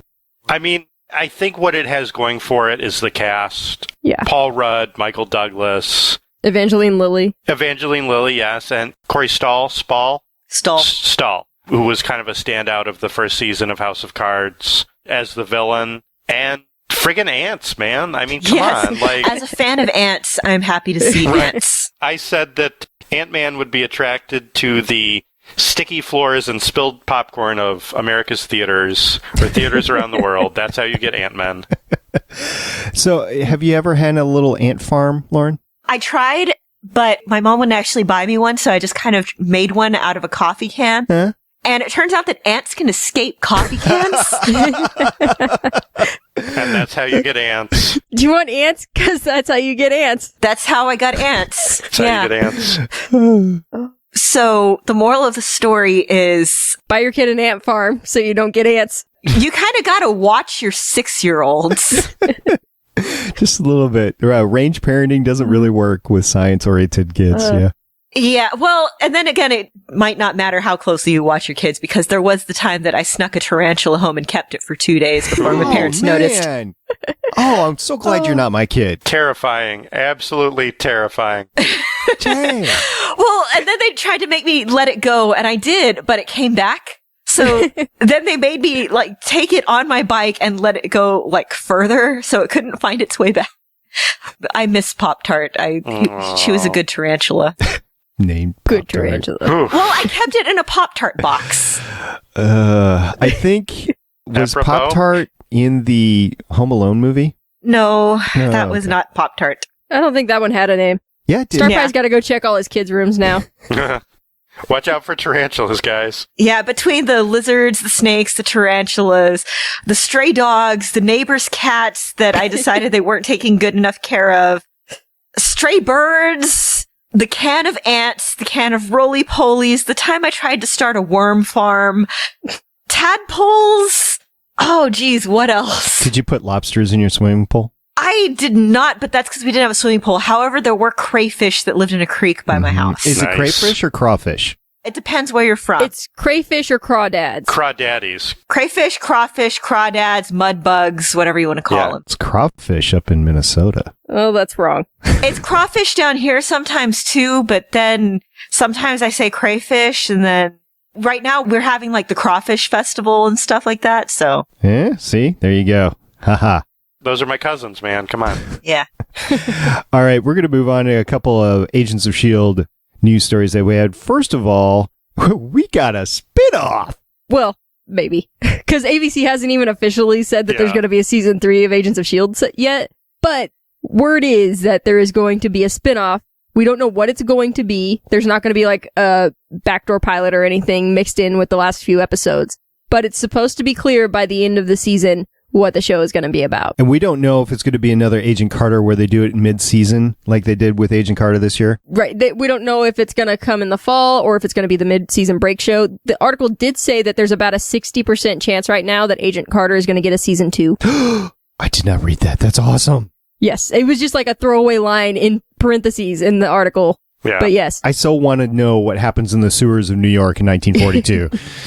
Yeah. Well, so my theory at this point of what that spin-off series might be about is either Deathlock or the Inhumans. Yeah, who knows? Or the school, perhaps. The 100 bunk beds somewhere. Follow the Koenigs around all the time. Yeah. Colson's School for Gifted Youngsters. Yeah. He's going to need a wheelchair for that. All right. And then also... What if he just uses like a Segway? I mean, is a Segway acceptable? Just kind of. You know what? I can see the Koenigs on Segways. Yeah. You guys know that the guy that bought Segway, so not the guy that started Segway, but the guy that bought the company Segway died on a Segway, drove it over a cliff, right? Oh, yeah, I know. I remember. He rolled off a cliff on a Segway. Yes. Yeah, I knew that. That was a big story. Yeah. Hubris. All right. Also, our other Agents of S.H.I.E.L.D. news story this week is that Colby Smulders is returning as Maria Hill to Agents of S.H.I.E.L.D. So cool. And that's all we know about it. We don't know when. We don't know what where, episode, what she's going to be doing. But it might have something to do with the Age of Ultron tie-in. Hopefully launching a spin-off that she'll be on. Ooh, that would be great. I would like to see her just come and be on Agents of S.H.I.E.L.D. That would be cool. You think Mrs. Mosby would show up for that? I don't care. How I Met Your Mother tie-in. Dang. I know. Wait, I've never watched How I Met Your Mother. the dead Mrs. Mosby or... Spoilers! Hey, listen, if you haven't watched that crap-tastic excuse for a series finale by now... You just gotta turn it off with like 5 minutes left. Yeah. Episode 200. Don't go any further. Yeah. Episode 200 is where to stop. All right, this is the only thing I'll say about How I Met Your Mother, but I loved Robin and Barney together, and that they took that away from me makes me really, really angry. I know. I want to stab somebody. Okay. Yeah. They could have killed Ted Mosby in season 5. I would have been fine. I don't know who Ted Mosby is. Don't worry about it. Yeah, He's not important. He's the worst part of the show. All these great shows ended up really badly. We'll have to do an episode or segment on it at some point in time. In the meantime, we have some really good Netflix stuff. We talked about it at the beginning with Daredevil. We have some news about it. And first of all, as we said before, Jeff Loeb has confirmed hashtag spelled out. It's all connected. It's all connected. Don't spell out hashtag. Yeah. But yeah, remember Crusher Creel from the beginning of the season? Yeah. Well, Daredevil's dad, Battling Jack Murdoch, fought Crusher Creel in like his last fight. And that's not really a spoiler. That's like part of the lore. But It's going to be Papa Crusher Creel. Yeah. It is the same character. Creel was a really young fighter then, like 18. And so it's the same character that we saw at the beginning of the season. Yeah. Yeah. We have a bunch of other news stories on Daredevil. There's one about the suit. If you haven't seen the suit yet, don't... But a lot of these stories are like clips and images and stuff, which you can go watch the whole show now. So yeah, just go watch the show. Yeah. It's awesome. Do it. But we do have something on AKA Jessica Jones. Yes. Okay. So... Well, actually, there's a couple things, really. First of all, there's the first look at David Tennant's Purple Man in costume.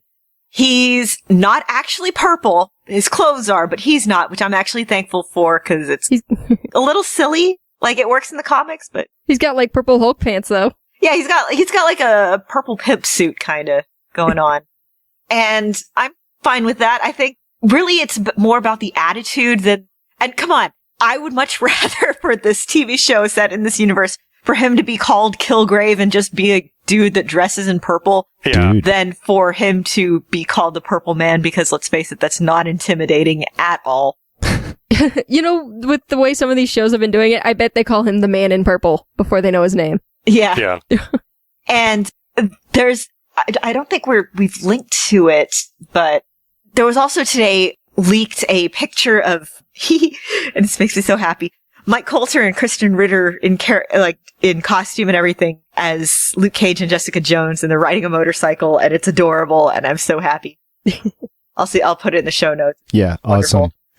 Awesome. So lots of great stuff. They're doing it! Yeah, they're doing It's it. happening. It's happening! Another thing that they're doing is Avengers, of course. And let's see, I'm scrolling right now. 1, 2, 3, 4 pages of stories. And this is not stories written out. This is headline and link. 4 pages of stories that have been released by Marvel or outlets covering Marvel on the Avengers. We're not going to go through all of them, but I will say, we have a release date for the home video. So the DVD and the VHS. Yeah. Well, we know it's coming in September. We don't know what the exact date on that is. Right. So it'll be out for Christmas. Hey. Probably, if it's anything like last year, it'll be right before the season premiere of Agents of S.H.I.E.L.D. My birthday, right before my Mine birthday. too. Hey, coming up. Lobster's got a B-day. I do. Yeah. Well, you know who else has a B-day at some point in time in his life? July 2nd. Oh. Well, talking about other Marvel characters, Age of Ultron offers a clear look at the Vision. There's a few stories on this Vision poster. It was actually an exclusive on the clear look at the Vision. Yeah, there you go. That title was, of course, written by Lobster. Hashtag banned in China.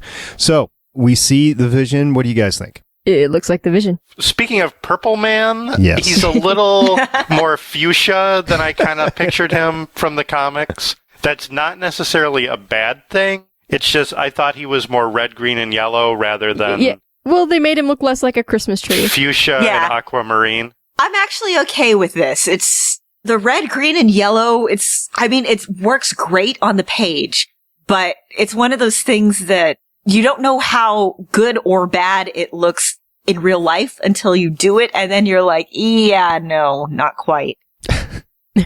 So I'm going to trust their judgment that this looks way better than the red, green, and yellow. All right.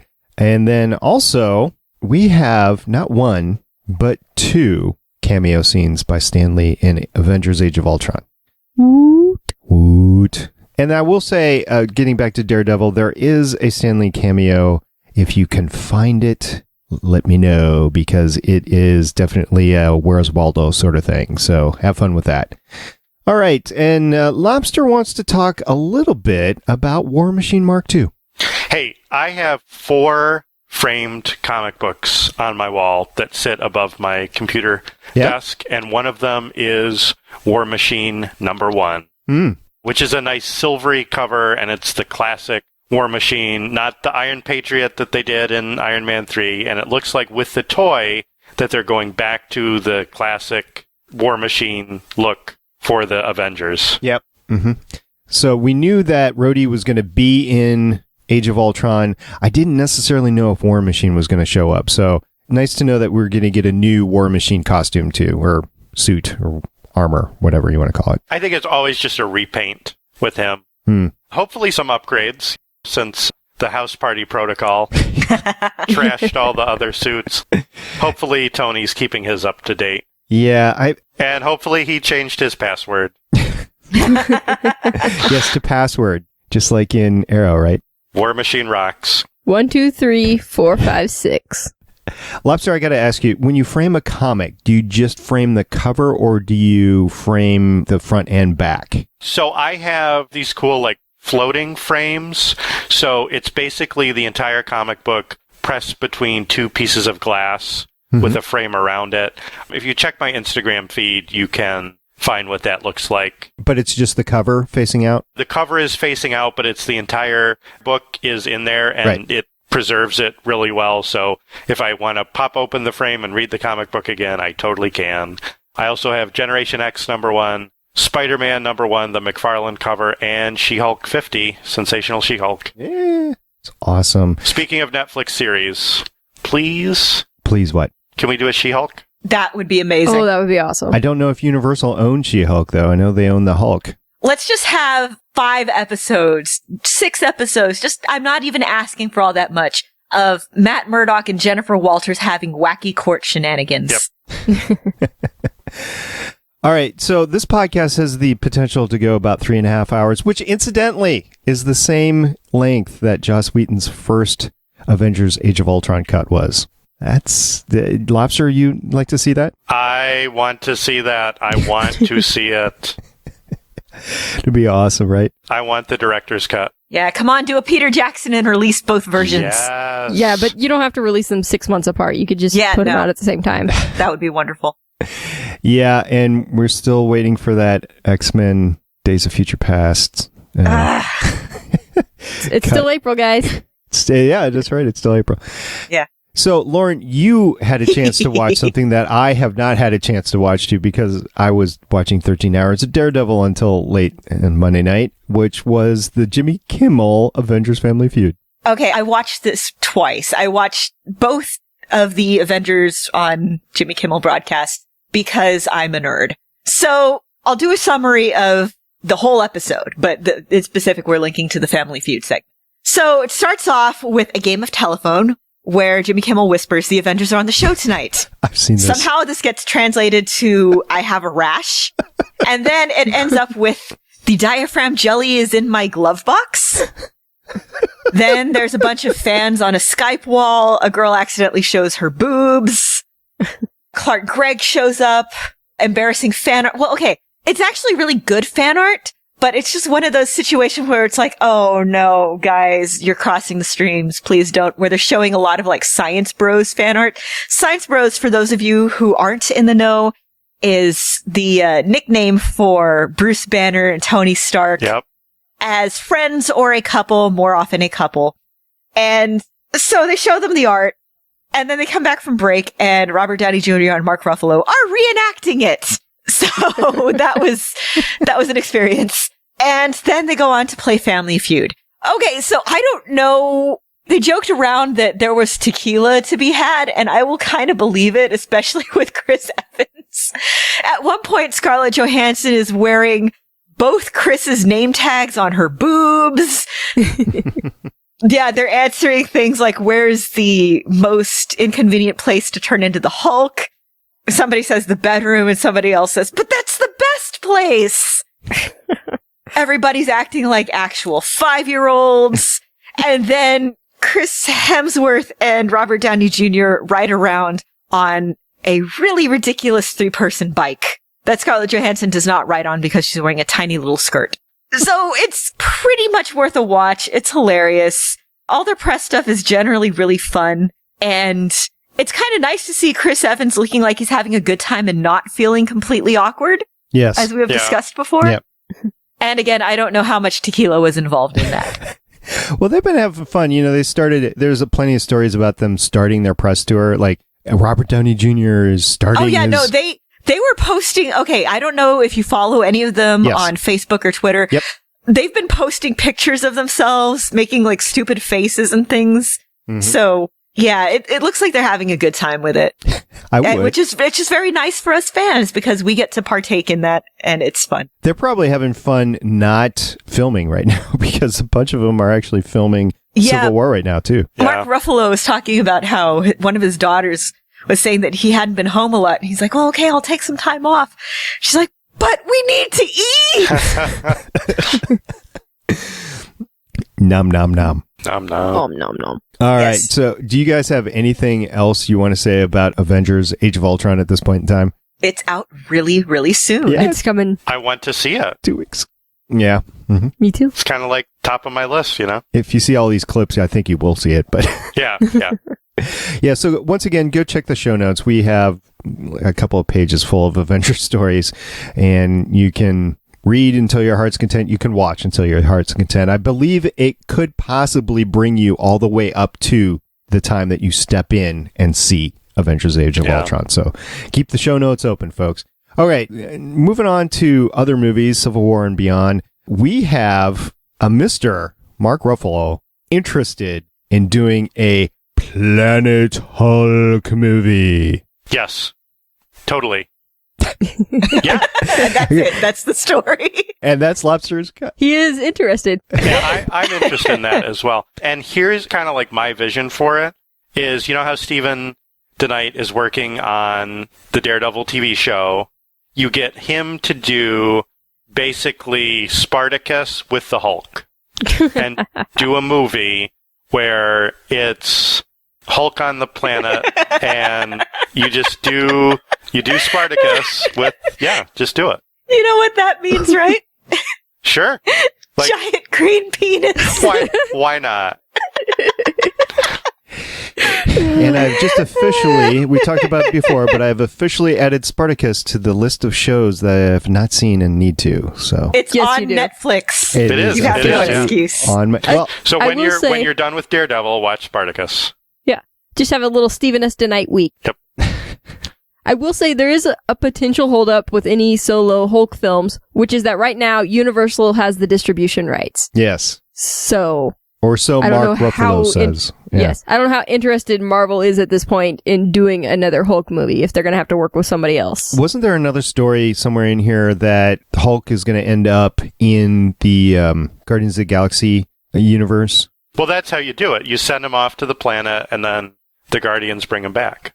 I don't know if it was in anything today, but I know I've seen that as a theory in the past. Now, it was an actual news story that came out... And couldn't you theoretically get around the quote-unquote solo Hulk movie by having one other person? Yeah, like one other person from the Avengers show up in the movie. I think it's as long as his name isn't in the title, which would make it kind of a Hulk film, I would imagine they'd be fine. Like, if he was just in Guardians of the Galaxy, it would be fine. Yeah, I think that would be fine too. So, but of course, I'm not a lawyer. So just call it Planet of the Giant Green Penis, and you're all set. They could call it Guardians of the Galaxy Planet Hulk. Ooh. Maybe that would get them around it. Could they? I don't know. I'm not a lawyer, but... Not a lawyer either. Don't take legal advice from me, but I think they'd be clear. Go for it, Marvel. So we've got a bunch of news stories. We got Spider-Man being confirmed by Kevin Feige as Peter Parker. Yeah. High school Peter Parker, and that came out late last week as confirmed. I mean, like, when is he not? It always at least starts at high school with the movies, but we also know that it's not going to be an origin story either. Which is good, because is there anyone alive who does not know the origin of Spider-Man? Just go watch one of the other movies or TV shows or anything where they explain his origin. Yeah, they did a couple movies, and there was actually this really good animated series that explains it, like back in the 90s. Oh, yeah, there's been a couple. Probably there's like 20 comics out there that have his origin story in it, so, you know, if you're not sure what's happening with Spider-Man... And at some point, Spider-Man will tell you himself his origin story because he angst over it, like, constantly. Yep. I think this is like a calculated maneuver because the cast of Avengers is getting older and older, and at some point they need to bring in younger blood to kind of like keep things rolling along. So it doesn't surprise me that they went with somebody younger. I'm a little disappointed because I think that Garfield can still play pretty young, and he's been my favorite Spidey so far. So, but they're casting for 15 years. I don't know if Andrew Garfield could do the 15-year thing. I know, but I just, even like the 15-year thing, like when they actually get around to doing it, the kid will be 18. By the time they do a sequel, he'll be 23, and then it's just not going to be plausible for any more than like one or two movies. Well, right. I mean, you have to grow the character over time. I get that, but I guess the point is they don't want an older like Hugh Jackman as Wolverine or Robert Downey Jr. as Iron Man. They don't want that. So over 15 years, they still want him young as a 35-year-old Spider-Man. And I guess I also have a problem with, why are you doing him that young if you're not doing an origin story?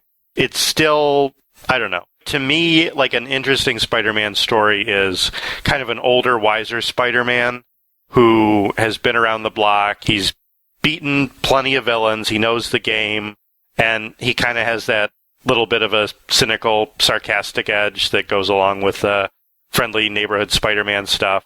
Maybe he's got a clone or two running around. Sounds to me like you're describing a little bit of Batman versus Superman. You know, I don't think that's necessarily a bad thing. If that's where they're going to go with Batman in that film, I think that's good, right? It's where they have to go at this point, yeah. Yeah, I mean, people get tired of origin stories. I mean, it's the same thing with Batman. Who doesn't know Batman's origin, right? Tune into Gotham if you're a little unclear on the details. Oh, Lobster, I don't think I told you. I actually got my Batman geeky jersey last week. Yeah? Yeah, name on the back is Keaton and number is 89. Nice. Yeah, there you go. All right, so moving on in the news a little bit, Benedict Cumberbatch starts filming Doctor Strange in November. So we have a start on that. Marvel is just chunking these out, aren't they? Yeah. And he's not going to be British, or he is going to be British? They don't know yet. May or may not be. He's not, though, in the comics, right? He's American. Yeah. Yeah. Okay. Even though, because of Venture Brothers, I always picture him sounding like Dr. Orpheus. Yes. He's got a pretentious voice, which could be British. Yeah, like I've always kind of pictured him as like sounding aristocratic. I mean, not necessarily British, but I guess I always picture him having I guess it's called the mid-Atlantic accent. Yeah. Like you hear it a lot in the 1940s movies. Sure.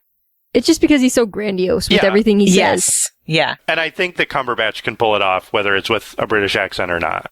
We'll see what his range is. I mean, well, it's Khan all over again. Yeah. Okay. So moving on in the news a little bit. It's not Khan all over again. They said for a fact who's hey, playing this guy's time. Stephen Strange, not like John Houseman or whatever. I meant with the accent and stuff.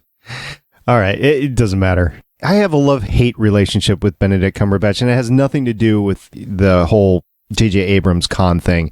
It's just, he's a pretentious guy, and he plays a wonderful Sherlock. Have you seen or listened to an interview with him? Yeah, he's basically a huge dork. He's like the most down-to-earth guy. Like, recommended listening would be the Nerdist interview with him, I think. Yeah, that was hilarious. You really get a sense for the kind of guy that he is, and he's totally chill.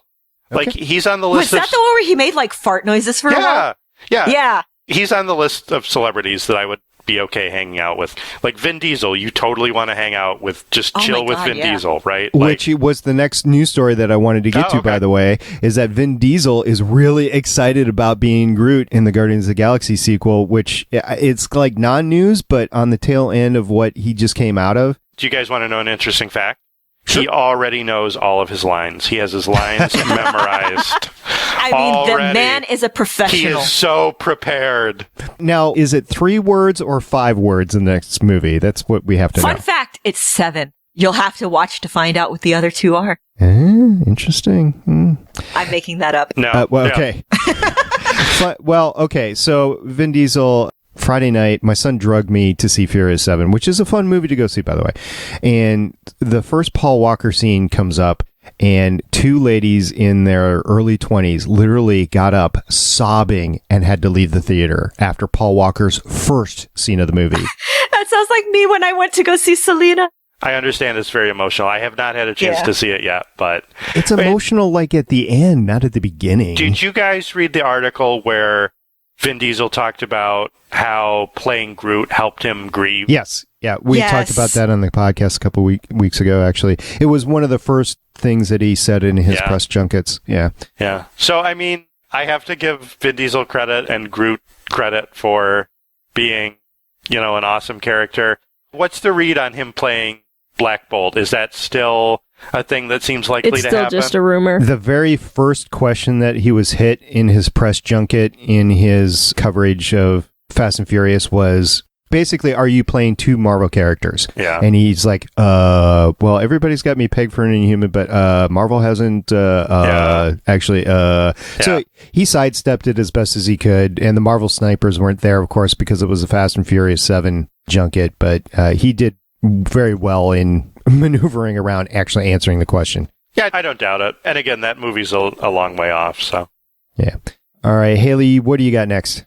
Well, we finally know when Kevin Feige's contract is ending. Yes. And right now it's saying 2018. There are some people who think he'll probably stay on to the end of the current slate of movies. Yes. At least. And then that will probably be it for him. Do you see him leaving?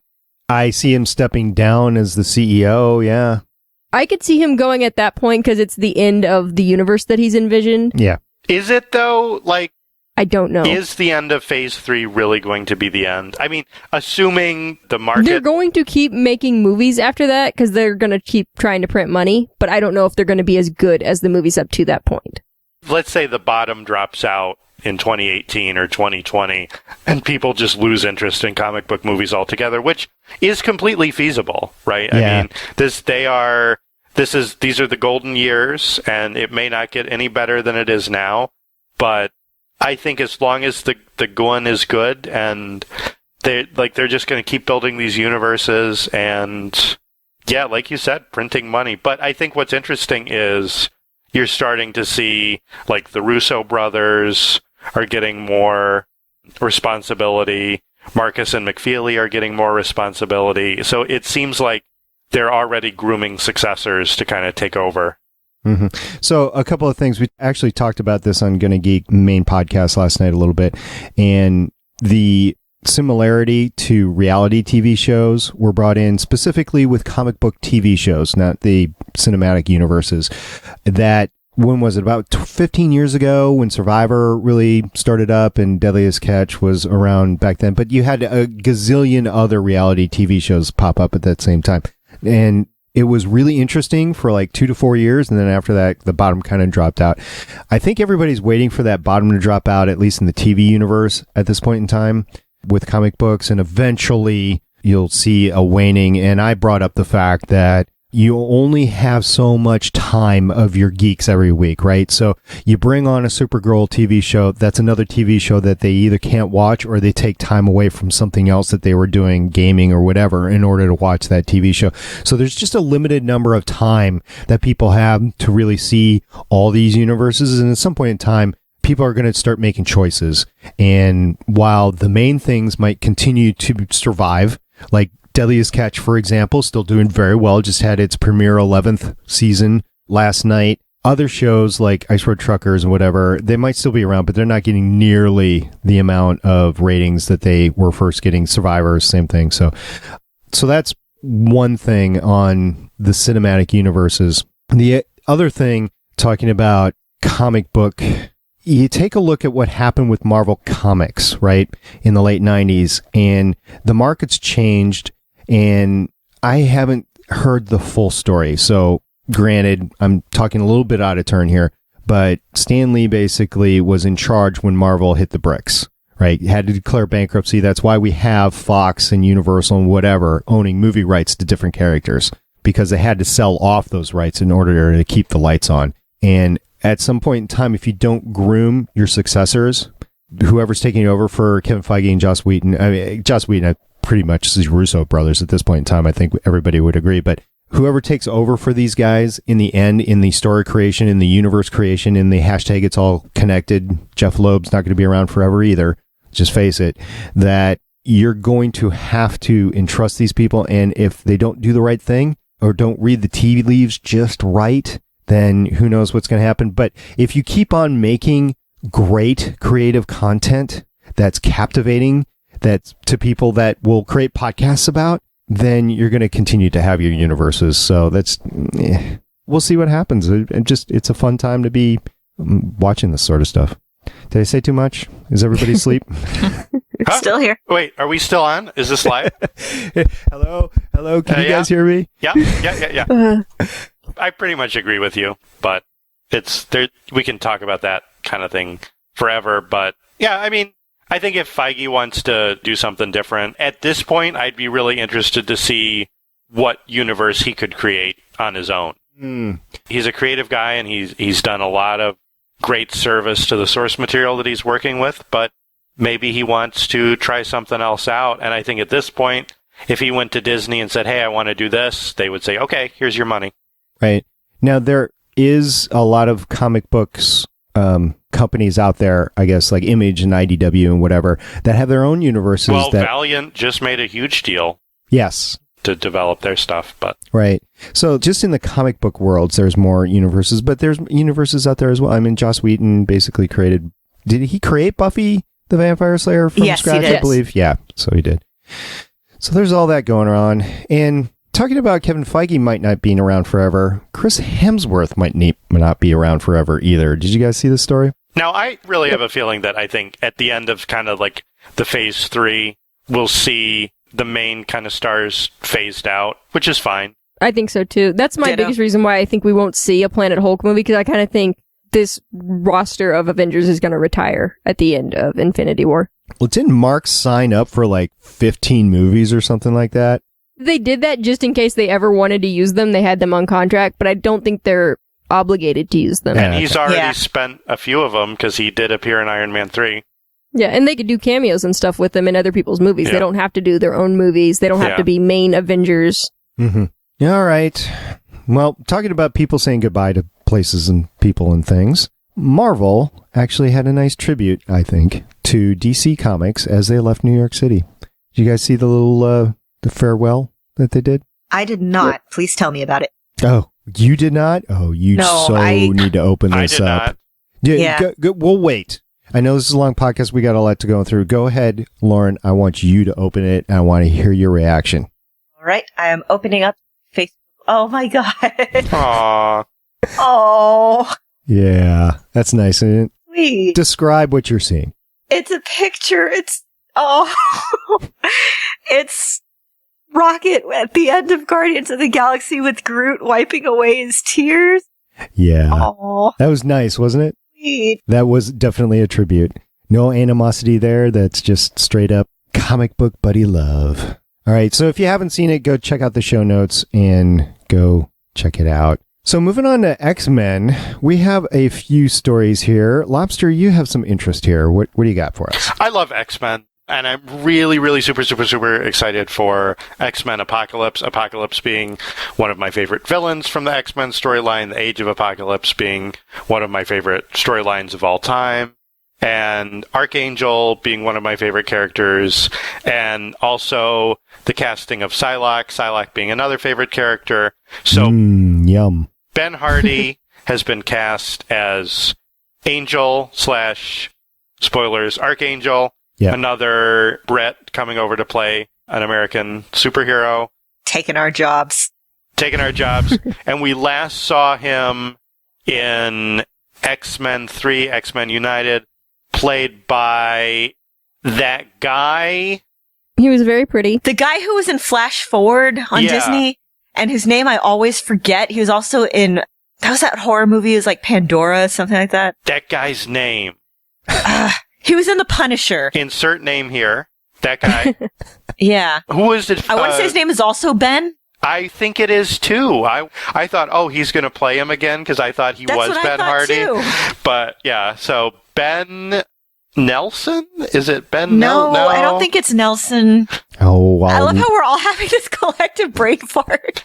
Come on, this is a live podcast, chat. Don't you people have Google? Come on. All right, it's not John Cho. It's the guy from Flash Forward, the Disney cartoon. I mean, not cartoon, the Disney show, not the ABC show. But what's exciting is they showed some concept art of what that would look like in Age of Apocalypse, and holy cow, does it look cool? Yeah, it does, doesn't it? Yeah. I was listening to the guys on Legends podcast talk about this, and I was like, we so got to talk about it. It is amazing. So making the mechanical wings look cool, and just the stylistic choices and everything. And you only see him from the back, but it's cool. It's really cool. And it does look quite cool. As Starpie was drooling, the casting of Olivia Munn as Psylocke, yeah. She has come to my attention because of Newsroom, basically. It was the first time I remember seeing her. Ben Foster. There you go. Foster. Nelson Foster. No. Go ahead, break into my Olivia Munn drool. Okay. Sorry. Hey, listen. I'm excited about it, too. I loved her in the Newsroom. Yeah. She was probably the best part of the Newsroom, in my opinion. I loved her arc between season 1 and season 2, where she just becomes a whole holistic character, basically, in the episode where she punched that Wall Street douche. That was the best. It was. Newsroom's, I mean, if you like The West Wing, if you like Aaron Sorkin, you should check out Newsroom if you haven't already. So. And so, what's interesting about Psylocke as a character is she's a character that was kind of like introduced in the 80s, and she had a big story arc. She was introduced way before that, wasn't she? Was it the 70s? I know thought she was introduced like way, because her original costume is just so 60s. It's painful. But what happens with her is in the 80s. Yeah, I don't really think this is like spoiler stuff, but so her character exists as Elizabeth Betsy Ross, right? No, Betsy Braddock. Braddock. Okay, yeah, so and Betsy her brother Braddock is Captain Britain. And she is basically kind of like Jean Grey. She's a telepath, and she does this and that. And so what happens in the comics is she's kidnapped by an organization of ninjas called the Hand, which I don't know if anybody watched Daredevil, but there might be a connection there. Hashtag it's all connected. Hashtag it's all connected. She's kidnapped by the Hand, who is an organization of like ninja assassins. They take her brain and put her in the body of a Japanese ninja. And she keeps her mutant powers of telepathy, develops the ability to create what's called a psychic knife, which can instantly incapacitate her opponents. Oh, and by the way, she's a badass katana-wielding ninja. So Awesome. They take Yeah. pretty lame character, make her really awesome. In the 90s, they kill her off and bring her back. She was maybe in X-Men 3, X-Men United, because there was a character who had... She kind of was. There's a character who sort of... like, looked at her with, like, after she comes back, she gets a mark on her face. And it's interesting because she's always been kind of romantically linked with Archangel in the comics. So it's interesting that they announced casting for both characters pretty much simultaneously. And actually, one of my more favorite arcs with her in recent years was on Rick Remender's run of Uncanny X-Force. Yeah. Oh, it's so good. Which, again, is a comic book that's, at least in the early run, all about Apocalypse. So, yes. Ah, so good. Yeah. So we just nerded out a whole bunch over a couple of characters that may not even end up in the final cut of this film, knowing that it's already a packed cast. I would like to point out, just for the record, this is yet another character that I just kind of picked and chose, and it was like, I could, in a fanfic that I wrote years ago in the universe, and it's like, oh hell, now they're actually in the universe in the movie now. Yep. Olivia Munn. Now, I mean, if they do something, because we saw a lot of characters in the Days of Future Past future scene, and then they got like immediately killed off and then brought back and killed off again. So I'm hoping that this isn't just she's like in for a scene. Like if they could do some development with her character, that would be great. But just in terms of looks and physicality, Olivia Munn is perfect casting for the role. Even if she doesn't get a lot of scenes in the film, she will look really hot in the film. Definitely. And I'm wondering about her stunt work, because I don't know of her action history, but... Yeah, they're going with the ninja Psylocke, not the pre-mind swap boring... Yeah, not blonde British... Yeah, boring Psylocke, yeah. Heiress. She did try to do the Ninja Warrior course. I guess she was like a fashion designer for a while. Who? Olivia Munn did? Yeah, back when she was working for G4, she tried to do the Ninja Warrior course. She did not do particularly well, but she tried. You know, there's really good trainers that have worked with all these people, so. They do. So there's a couple of news stories about Fantastic Four. You can check them out. Jamie Bell is the thing. It's come out. You can actually see a rock-based thing. So my analogy to Galaxy Quest is not too far off, actually, at this point in time. So go check that out. Also, Ant-Man, there's a couple other small stories on it. But, of course, the big story in Ant-Man is the trailer. What do you got, Lobster? Do you think with the thing, they're going to try going for the eyes, the throat, the vulnerable spots? He's a rock. He doesn't have any vulnerable spots. Well, they did say that they were going to key in on the bad aspects of the powers that the Fantastic Four got. That was a news story that ran, I believe, last week. So... Yeah, because that's what I want to see. Show me these superheroes and tell me why it sucks to be them. The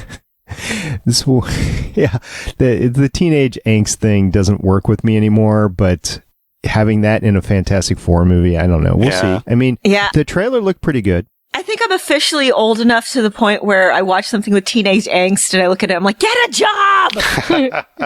It doesn't suck. You don't have to work. Everyone buys stuff for you. Right. Get over it. Right. All right. Do you guys have any last save rounds on the news that you guys just have to talk about this week? I'm newsed out. Yeah. Yeah. I was newsed out last night at 1 a.m. when I was putting this together. So, yeah. Yeah, it's definitely, we did not talk about everything. Go ahead, check out the show notes. You will see everything that came out this week.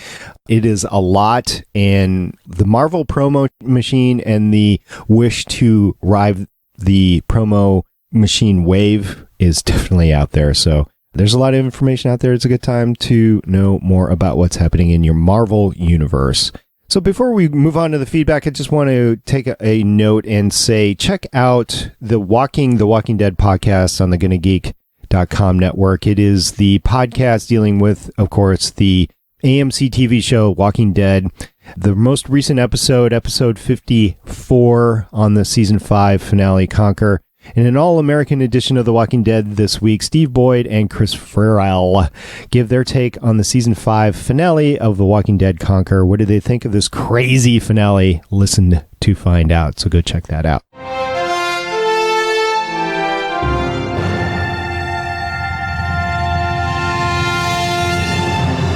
As I mentioned at the beginning of this podcast, you guys have been awesome in communicating with us, and we can't hit everything that you guys have given us this week. And it's just amazing. Keep it coming, though. We love the interaction. You're interacting with each other through us and everything, so it's great. And by us, I mean the Legends of S.H.I.E.L.D. Twitter account, Facebook, and everything else that's out there. We had a Twitter conversation after the podcast last week, and it was started out by Mr. Pericles, and he was talking to us about the Agents of S.H.I.E.L.D. spinoff, and I tweeted back, I have official confirmation from Marvel that the new series will be Agent 13 and myself. You wish. At which Op replied back and said, and by official, you mean the voices in your head? And I replied, well, in the immortal words of Haley and Lauren, headcanon accepted. And Mr. Pericles replied with, I think the Reverend Sean O'Hara would approve of your mental parkour, which is true. And then a co-host of Haley's on Gallifrey Public Radio, who will be podcasting with us on Daredevil at some point in time, gave us a tweet, and he said, clear a pad of paper. I'm going to have a lot of blather about Daredevil. Clear his throat. So if you want to know more about that, you can follow him on Twitter at Kira Hansen or listen to him this summer as we podcast about Daredevil. Friend of the cast, Richard at Kodiak GWC tweeted us and said, I'm trying to say cautiously optimistic about the Ant-Man trailer. And Neil, who replied to us, dressed us down a couple weeks ago, replied back and said, Team Ant-Man, yay! So Neil is all over the Ant-Man. You know what? I disliked Ant-Man before he started beating his wife. So It's a different Ant-Man. Yeah, this is Scott Lang, y'all. Scott Lang's all right. I know, but he was specifically defending Hank Pym. Hank Pym. I completely forgot Hank Pym's name for a second. You hate him that much? Just, back in the day, everybody who was named Henry went by Hank, because you named your kid Henry and then just called him Hank because that was a cool thing to do. Have you ever met anybody named Hank in real life? Yes. I was actually thinking about this the other day, and I can only think of one other Hank, which is Hank Aaron. And that's going way back in time, so... See, I can only think of Hank Hill and Hank the Cowdog. Yeah, there you go. Well, there's Henry Allen, but he doesn't go by Hank. Did you know a Hank at some point, Starpie? Yeah, I work with a couple of Hanks. A couple? Yeah, but you're older than we are. I don't know any Henrys or Hanks that I can think of at all. I'm old. I have a friend named Jared that started going by Hank, but that's it. Because, yeah. I used to know somebody named Griselda, so... Really? Yeah. Nice. All right, you know what, Haley and Lauren? Mr. Pericles was thinking about you, and he tweeted us, found this picture on Facebook. Totally you guys. I love this picture. Yes. And it's a picture of Lucy Lawless, and it's the meme on it is, my alignment, Lucy Lawless. So... Exactly. Yeah. Carol tweeted us, and she said the cavalry is coming. She'll be right next to Coulson. Woohoo! So that was part of the live tweets. She was really excited about that. And Andy Ming-Na, Andy, thank you for your multiple emails that you've sent me. I actually haven't had a chance to forward them on to Haley and Lauren at this point in time, but he has emailed me his thoughts on each and every single episode of Daredevil, and they're like a long email. So we'll include them when we do our episode-specific discussions on Daredevil. We totally will. I will keep them for that. But he tweeted us for this episode as he was, live tweeting delayed time, by 12 hours or whatever he has to do. And he tweeted us and he said, too many feels this episode. I hear you there. Yeah, I was just going to say Lauren would agree with you.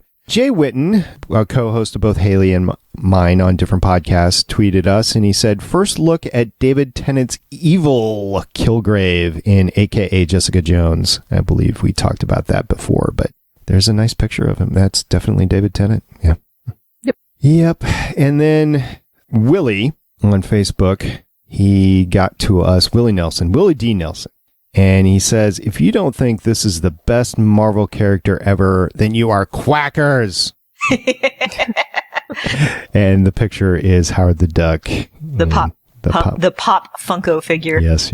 Which is pretty fantastic. Oh, the Orphan Black Pop Funko figures are now out at Hot Topic, and I need to go get a Helena to add to my little mini Killers collection on my desk. Nice. With Arya and Winter Soldier and Rocket. And then a helpful little Groot and Ned to keep them in line. So, Facebook friend of the podcast, Paulo Silva, and I really do hope I'm saying that name right. Paulo? Yeah. I believe that's the name. Paulo, if I'm not, please just let us know and we'll figure it out. But he tweeted us about this episode. He said, or not tweeted it, but posted on Facebook. Said, another great episode, a very sad one. Poor Melinda. It was terrible how she became the Cavalry and why she didn't like the name. Who was the Inhuman little girl? I think we mentioned that during the earlier podcast. It was interesting to see the interaction between Skye and her parents. And what was that with Lincoln? It's not a dream. Raina told in a vision that she saw. It would be interesting to see the last episodes of the season. Only 5 to go. Yeah, the final 5. Yay. And he also posted again, just a few days to see Avengers 2. And just saw this trailer for Ant-Man. A lot of hope in that movie. It was funny, the last trailer. Yeah, they had some good humor moments in this trailer. So that has me hopeful. They did, and that's a big thing that they brought up. There was a lot of humor. There's a lot of, off-the-cuff sort of humor that was thrown in there. So we'll see what the movie comes out. And we posted a Facebook post Friday. Are you watching Marvel's Daredevil on Netflix this weekend? Let us know your squee moments in the comments. We'll be watching this weekend too. I got to say, a lot of people tweeted, I keep on saying that. A lot of people posted their replies. You can go to our Facebook page and see all of it, but everybody was trying to cram it in as soon as they could. I got to say, a few people that aren't podcasting about Marvel that are taking their time to watch it. I know Naki on All Things Good and Nerdy saying she was trying to string them out as long as she could. That is absolutely a way to go with this series. I felt that it's so intense, Daredevil, the series, that I wish I would have had some space in between. I like just thinking about it, and I'll watch an episode or two and then let it go a day and go back to it, because it takes a lot of time to watch all the content, and it's good to kind of diversify your portfolio a little bit. And the nice thing is I can go from this to Agents of S.H.I.E.L.D. to Flash to Arrow to Gotham and all the way around. Yeah, so if you were actually waiting for our podcast this summer, that's good too, but it's so good, I would definitely at least start it and just watch as much as you can along the way. Lobster, you are at episode 8, right? Yeah, I just watched 8. Yep. So I'm about, roughly halfway through, and it's good stuff. It is. So as you're watching, if you come up with anything else, just go find our Facebook post and tell us what you think, and we will keep a running tab on that. And Lobster posted this from Tumblr. Oh, it'll be in the show notes. It is a picture of our buddy Cal way back when he was in Dune. And the meme is, too much spice leads to crazy. Yeah, that's very true. All right, we got some voicemails this week. Are you guys ready to hear them? Yep. Let's do it. Hi, my name's Scott from Albany, New York. I'm one of those new listeners you mentioned. I just started watching Agents of S.H.I.E.L.D, the Afterlife episode. And, it was kind of amusing to me. Daisy's dad referred to Coulson as a car salesman of a man. And then they start off this episode with him face-to-face with a real car salesman. And it was kind of amusing. This used car salesman needs to be given his proper credit because he completely assessed Coulson wrong. His whole story was way off base, and yet he brought Coulson over to a Trans Am. He may have been completely wrong, but he knew what kind of car Coulson should be driving. Coulson drives a hot rod, a fancy sports car. So this guy's kind of a joke, but he does know his business. He knew what kind of car Coulson should be driving. Fair is fair. You give this guy some credit. All right, I love the podcast. You'll hear from me again. Agent Scott out. Agent Sada, it's so good to hear from you. And again, we do have a bunch of new people listening to the podcast. So if you're new, you're listening to the podcast, please give us a call at 1-844-THE-BUS-1 or 844-843-2871. Tweet us. You can email me at stargatepioneer@GonnaGeek.com. You can get us on our Facebook page. All the communication methods. Go. Let us know how you found us and what do you think of the podcast and what do you think about the episodes as they're going along. We would love to hear from you. You know, it's kind of funny. This used car salesman scene that they had at the beginning of last episode, Afterlife, it's getting a lot of attention. And it's just kind of funny hearing everybody's take on it. They're like, oh, poor car salesman, or oh, he was, you know, the love-hate relationship everybody has with used car salesmen. But in Scott's defense, yeah, he called it that this car salesman actually knew what Coulson should be driving. He likes classic cars. And hey, Scott, good to hear from another upstate New Yorker. Yeah, absolutely. Okay, you guys ready to hear from the operator? Yeah. Yep. Can one ever truly be ready to hear from the operator? Yeah, I know. I got the voicemail from him and I texted him right away. Is this something I could play on the podcast? He's like, yeah, you could play it on the podcast. So, okay, here we go. Hey guys, this is the operator. I know you're not giving any spoilers away on Daredevil, but I just had to give my 2 cents. It was a beast. It was just phenomenal. Just some of the best TV I've seen in a while, and probably one of the best superhero adaptations that I've ever seen. It just was so far and away good. Had a lot of Frank Miller-esque kind of story in there. Just really, really brilliantly done. I don't think personally there's any way ABC could have aired it. The graphic violence was a little bit much, and for network television. And compound fractures and the impaling on the face and whatnot. But it was just so good. The violence it didn't eclipse the story. To be honest, to me, it added to it. But it was really, really good. And the subplot with construction and the mafia and the fact that, construction was was increasing because superheroes were fighting and blah, blah, blah. That, I think it was mentioned on this cast. I know it was mentioned to me by listener Jake. Just that concept alone is perfect. And it's something that's never been addressed. And it was just brilliant. Just so brilliant. I was so impressed by it. So, have a great rest of the cast. Keep up the awesome work, and talk to you soon. Peace. Thanks, as always, for giving us a voicemail, operator. Always great to hear from a founding member of Legends of S.H.I.E.L.D. And you guys got anything more to say about his thoughts on Daredevil? I love the kind of natural consequences of having a universe where giant armor-clad alien worms fall from the sky. And, construction turns out to be a pretty good business in New York City. Because that and in kind of like the Pacific Rim world, like there's a black market business that springs up around collecting parts of dead aliens that fell from the sky. So I wonder if we'll see that play into Agents of S.H.I.E.L.D. or Daredevil or the Marvel Cinematic EU. Mm-hmm. And I know they did the Item 47, right? Yeah.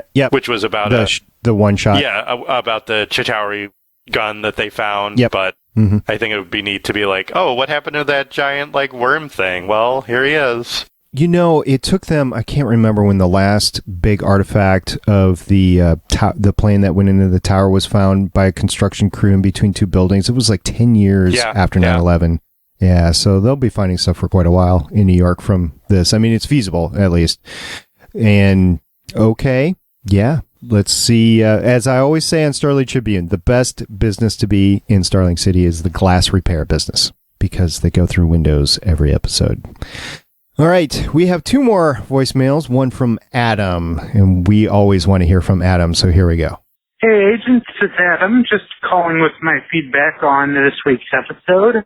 I did kind of see the twist coming with the girl. I definitely could tell that May was going to end up killing her, but it was only right before they revealed that she was actually the one causing all the problems that I made that connection. So it was also a good way to have May's ex-husband come back as, well, at the time her current husband, without having to have him in the current timeline, though it sounds like that's probably going to happen in the next couple episodes, too. Something someone else pointed out is that this isn't the first time that Theta Protocol or whatever it was has been mentioned. In one of Koenig's last appearances, Coulson told him that he might have to execute it. So maybe he is working at that other base that Coulson is setting up. And that's, well, he or they, I suppose you could say. Can't wait to hear what you guys think. Talk to you later. Bye. Thank you very much, Adam. So, yeah, I think we've addressed a lot of that, and we appreciate your take on it. You guys have anything to say to Adam? Right on, man. Yep, good hearing from you. And I'm glad that other people remembered the Beta Protocol thing, because honestly, I didn't until my husband brought it up right before we started recording. Woohoo, Scott. Way to go. All right, last voicemail from Willie D. Nelson. Hey, fan and friend of the show here, Willie Nelson. I'm calling today because finally Daredevil has come. I've finished it up by noon Saturday. I could not stop watching episode after episode after episode. It was very excellent. And also, I finally got to watch the new Agents of S.H.I.E.L.D.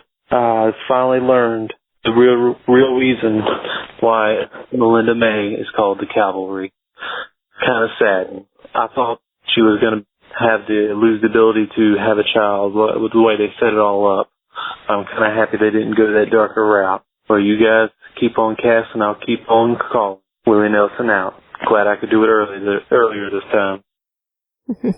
Yeah, thank you very much for the voicemail. Well, and just for everybody's knowledge, try to get your voicemails in by 8 p.m. Wednesday on Eastern time frame, and I will have a chance to include them in the podcast. You know, Willie, you brought up something about it being a little bit darker than it actually was, and I'm so glad they didn't do that. I didn't even think about it until I heard your voicemail, because that would have been so bad. Ditto. I thought that's where they were going to go to, especially when they set up like them having breakfast and talking about kids, and I'm like, yeah, like that whole beginning of the episode, that's what it was about, and you're like, oh, bad things are going to happen. And then bad things did happen, but not like you'd expect. Yeah, different bad things. Yeah, you guys like the episode. It's a great episode setting up stuff. It's a great episode explaining stuff, and it's a great episode right before we hit Avengers Age of Ultron. So just a lot of good stuff happening in the Marvel Universe. So thank you, everybody, for voicemailing. We really appreciate that. And Andy, once again, thank you for all your emails on Daredevil. I promised you we'll get to them as they come on. So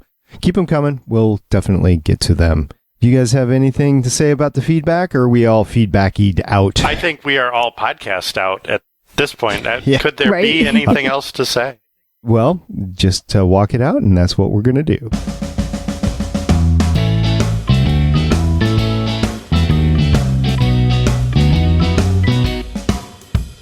Woohoo! We've come to the end of the marathon Legends of S.H.I.E.L.D. episode with lots of news, lots of Daredevil. Lots of Lobster. We made it, guys. Yeah, lots of Lobster.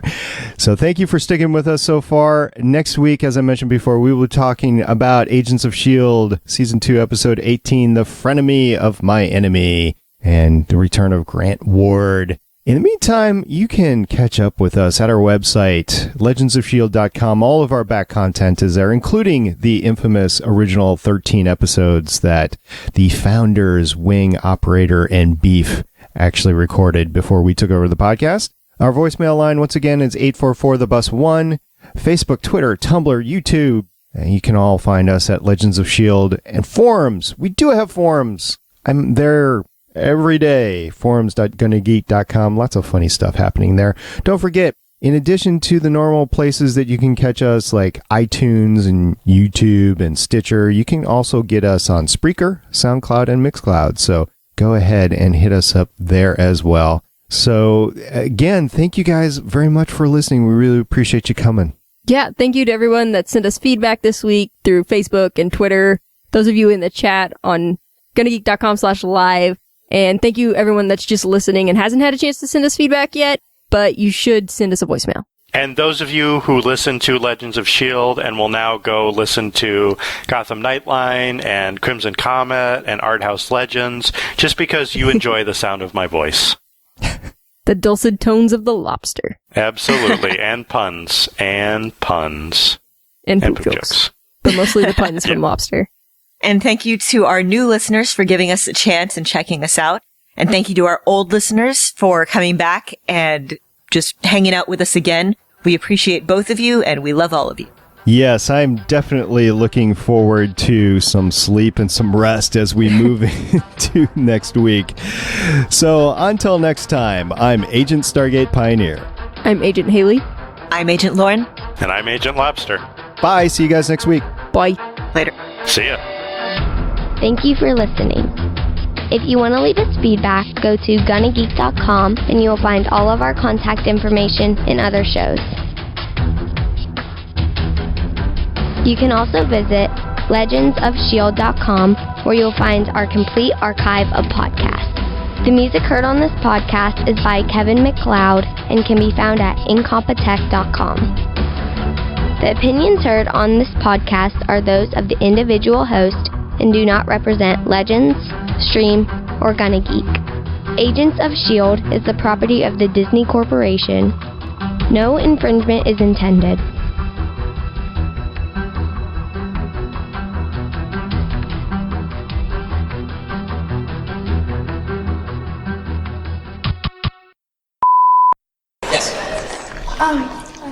Oh my gosh.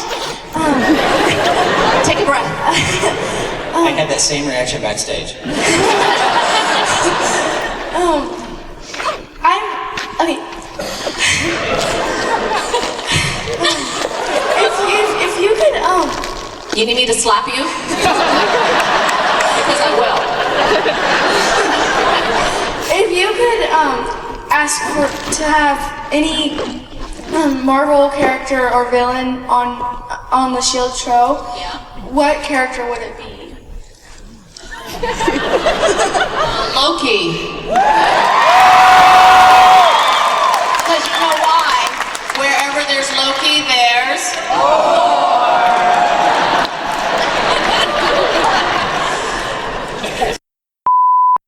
Did the writers tell you ahead of time anything that's coming, or you don't find out until you read the script? They only tell me, because it's in my contract. No, they don't tell us anything at all. I always keep saying it, it's my new mantra, you know, S.H.I.E.L.D.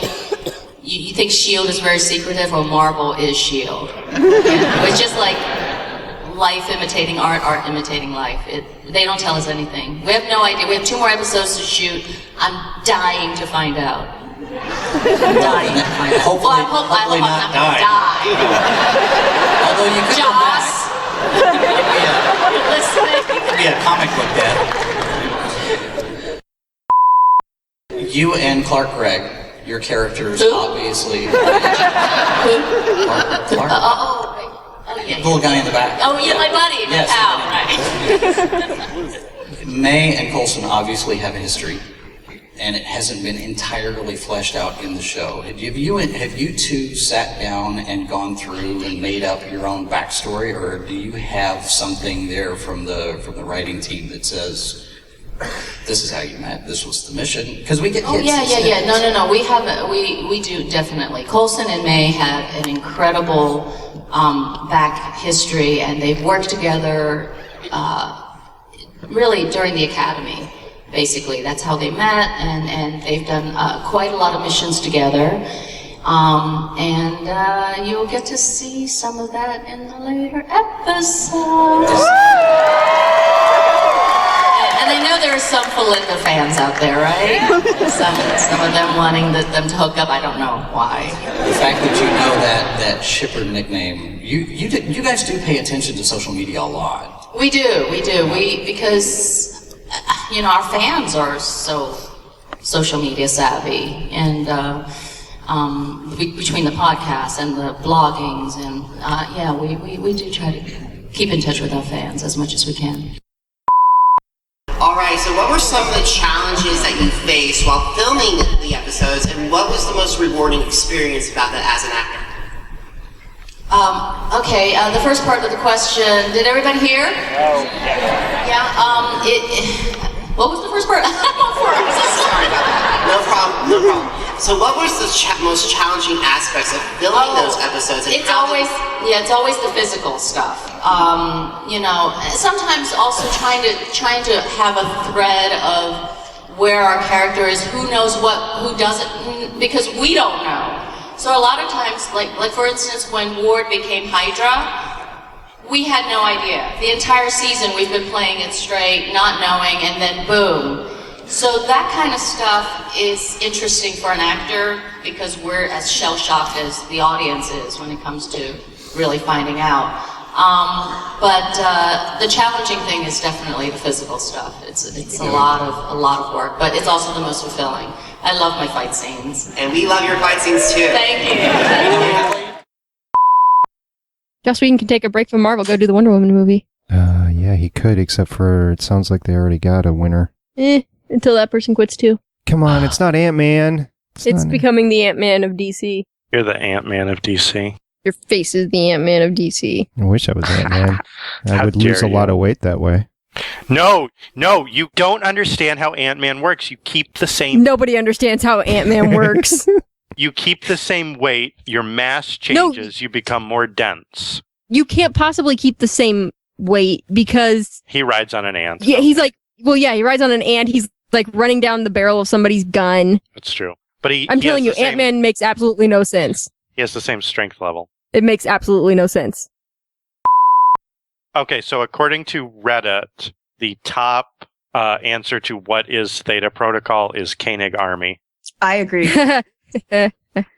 Which I think we joked about. Yes, we did. We're going to need more lanyards. I need more allowance. Oh, okay, here we go. Tonight's episode, Skye mentioned St. Agnes Orphanage, which is where Matt Murdock lived after his father died. What? So Daredevil and Skye were in the same orphanage. How much older is Matt than Skye? They're both... Okay, well, technically, she's older than him, because I think he said he's 25. Yeah. That's funny, because he's like, the actor is like 32, and she's like 22. Yeah. Oh, things that are funny. Yep. So this time when I was watching, I was like, man, they're framing Sierra oddly. I wonder if the actress is pregnant. And I went on IMDb, and March 2nd, she announced that she's expecting a child. So she is. Who is? Oh, yeah, she is. The actress, yeah. Which one? Deacon Lockman. Deacon Lockman. Oh. Yep. Because it's one of those things that I notice now, because I watch TV all the time. When women start getting framed oddly, I'm like, oh, the actress must be pregnant. Yeah. Yep. More like Deshaun Hotman. What? Yeah. Cha. If Tony Stark can build an Iron Man suit in a cave with a box of scraps, Fitz can surely build a stun gun or something in a bathroom with an electric hand dryer. Oh, yeah. It's going to be a phaser, man. MacGyver that. I'm ready for all these movies to come out, so we don't have to talk about them anymore. I'm moving the weekend of Age of Ultron. That was a bad decision on your part, dude. Not my choice. But I will go see it. That will be my reward for having moved. And I'll be close enough where I can go with like Badger and Romani and stuff, which will be fun. Yeah, you just got to get all the boxes into the house. You don't have to get them unpacked. Yep. You can live out of boxes for years. Years. I have. I live in a box. Yeah. Oh, it's nice. Under a bridge? Down by the river. In a van.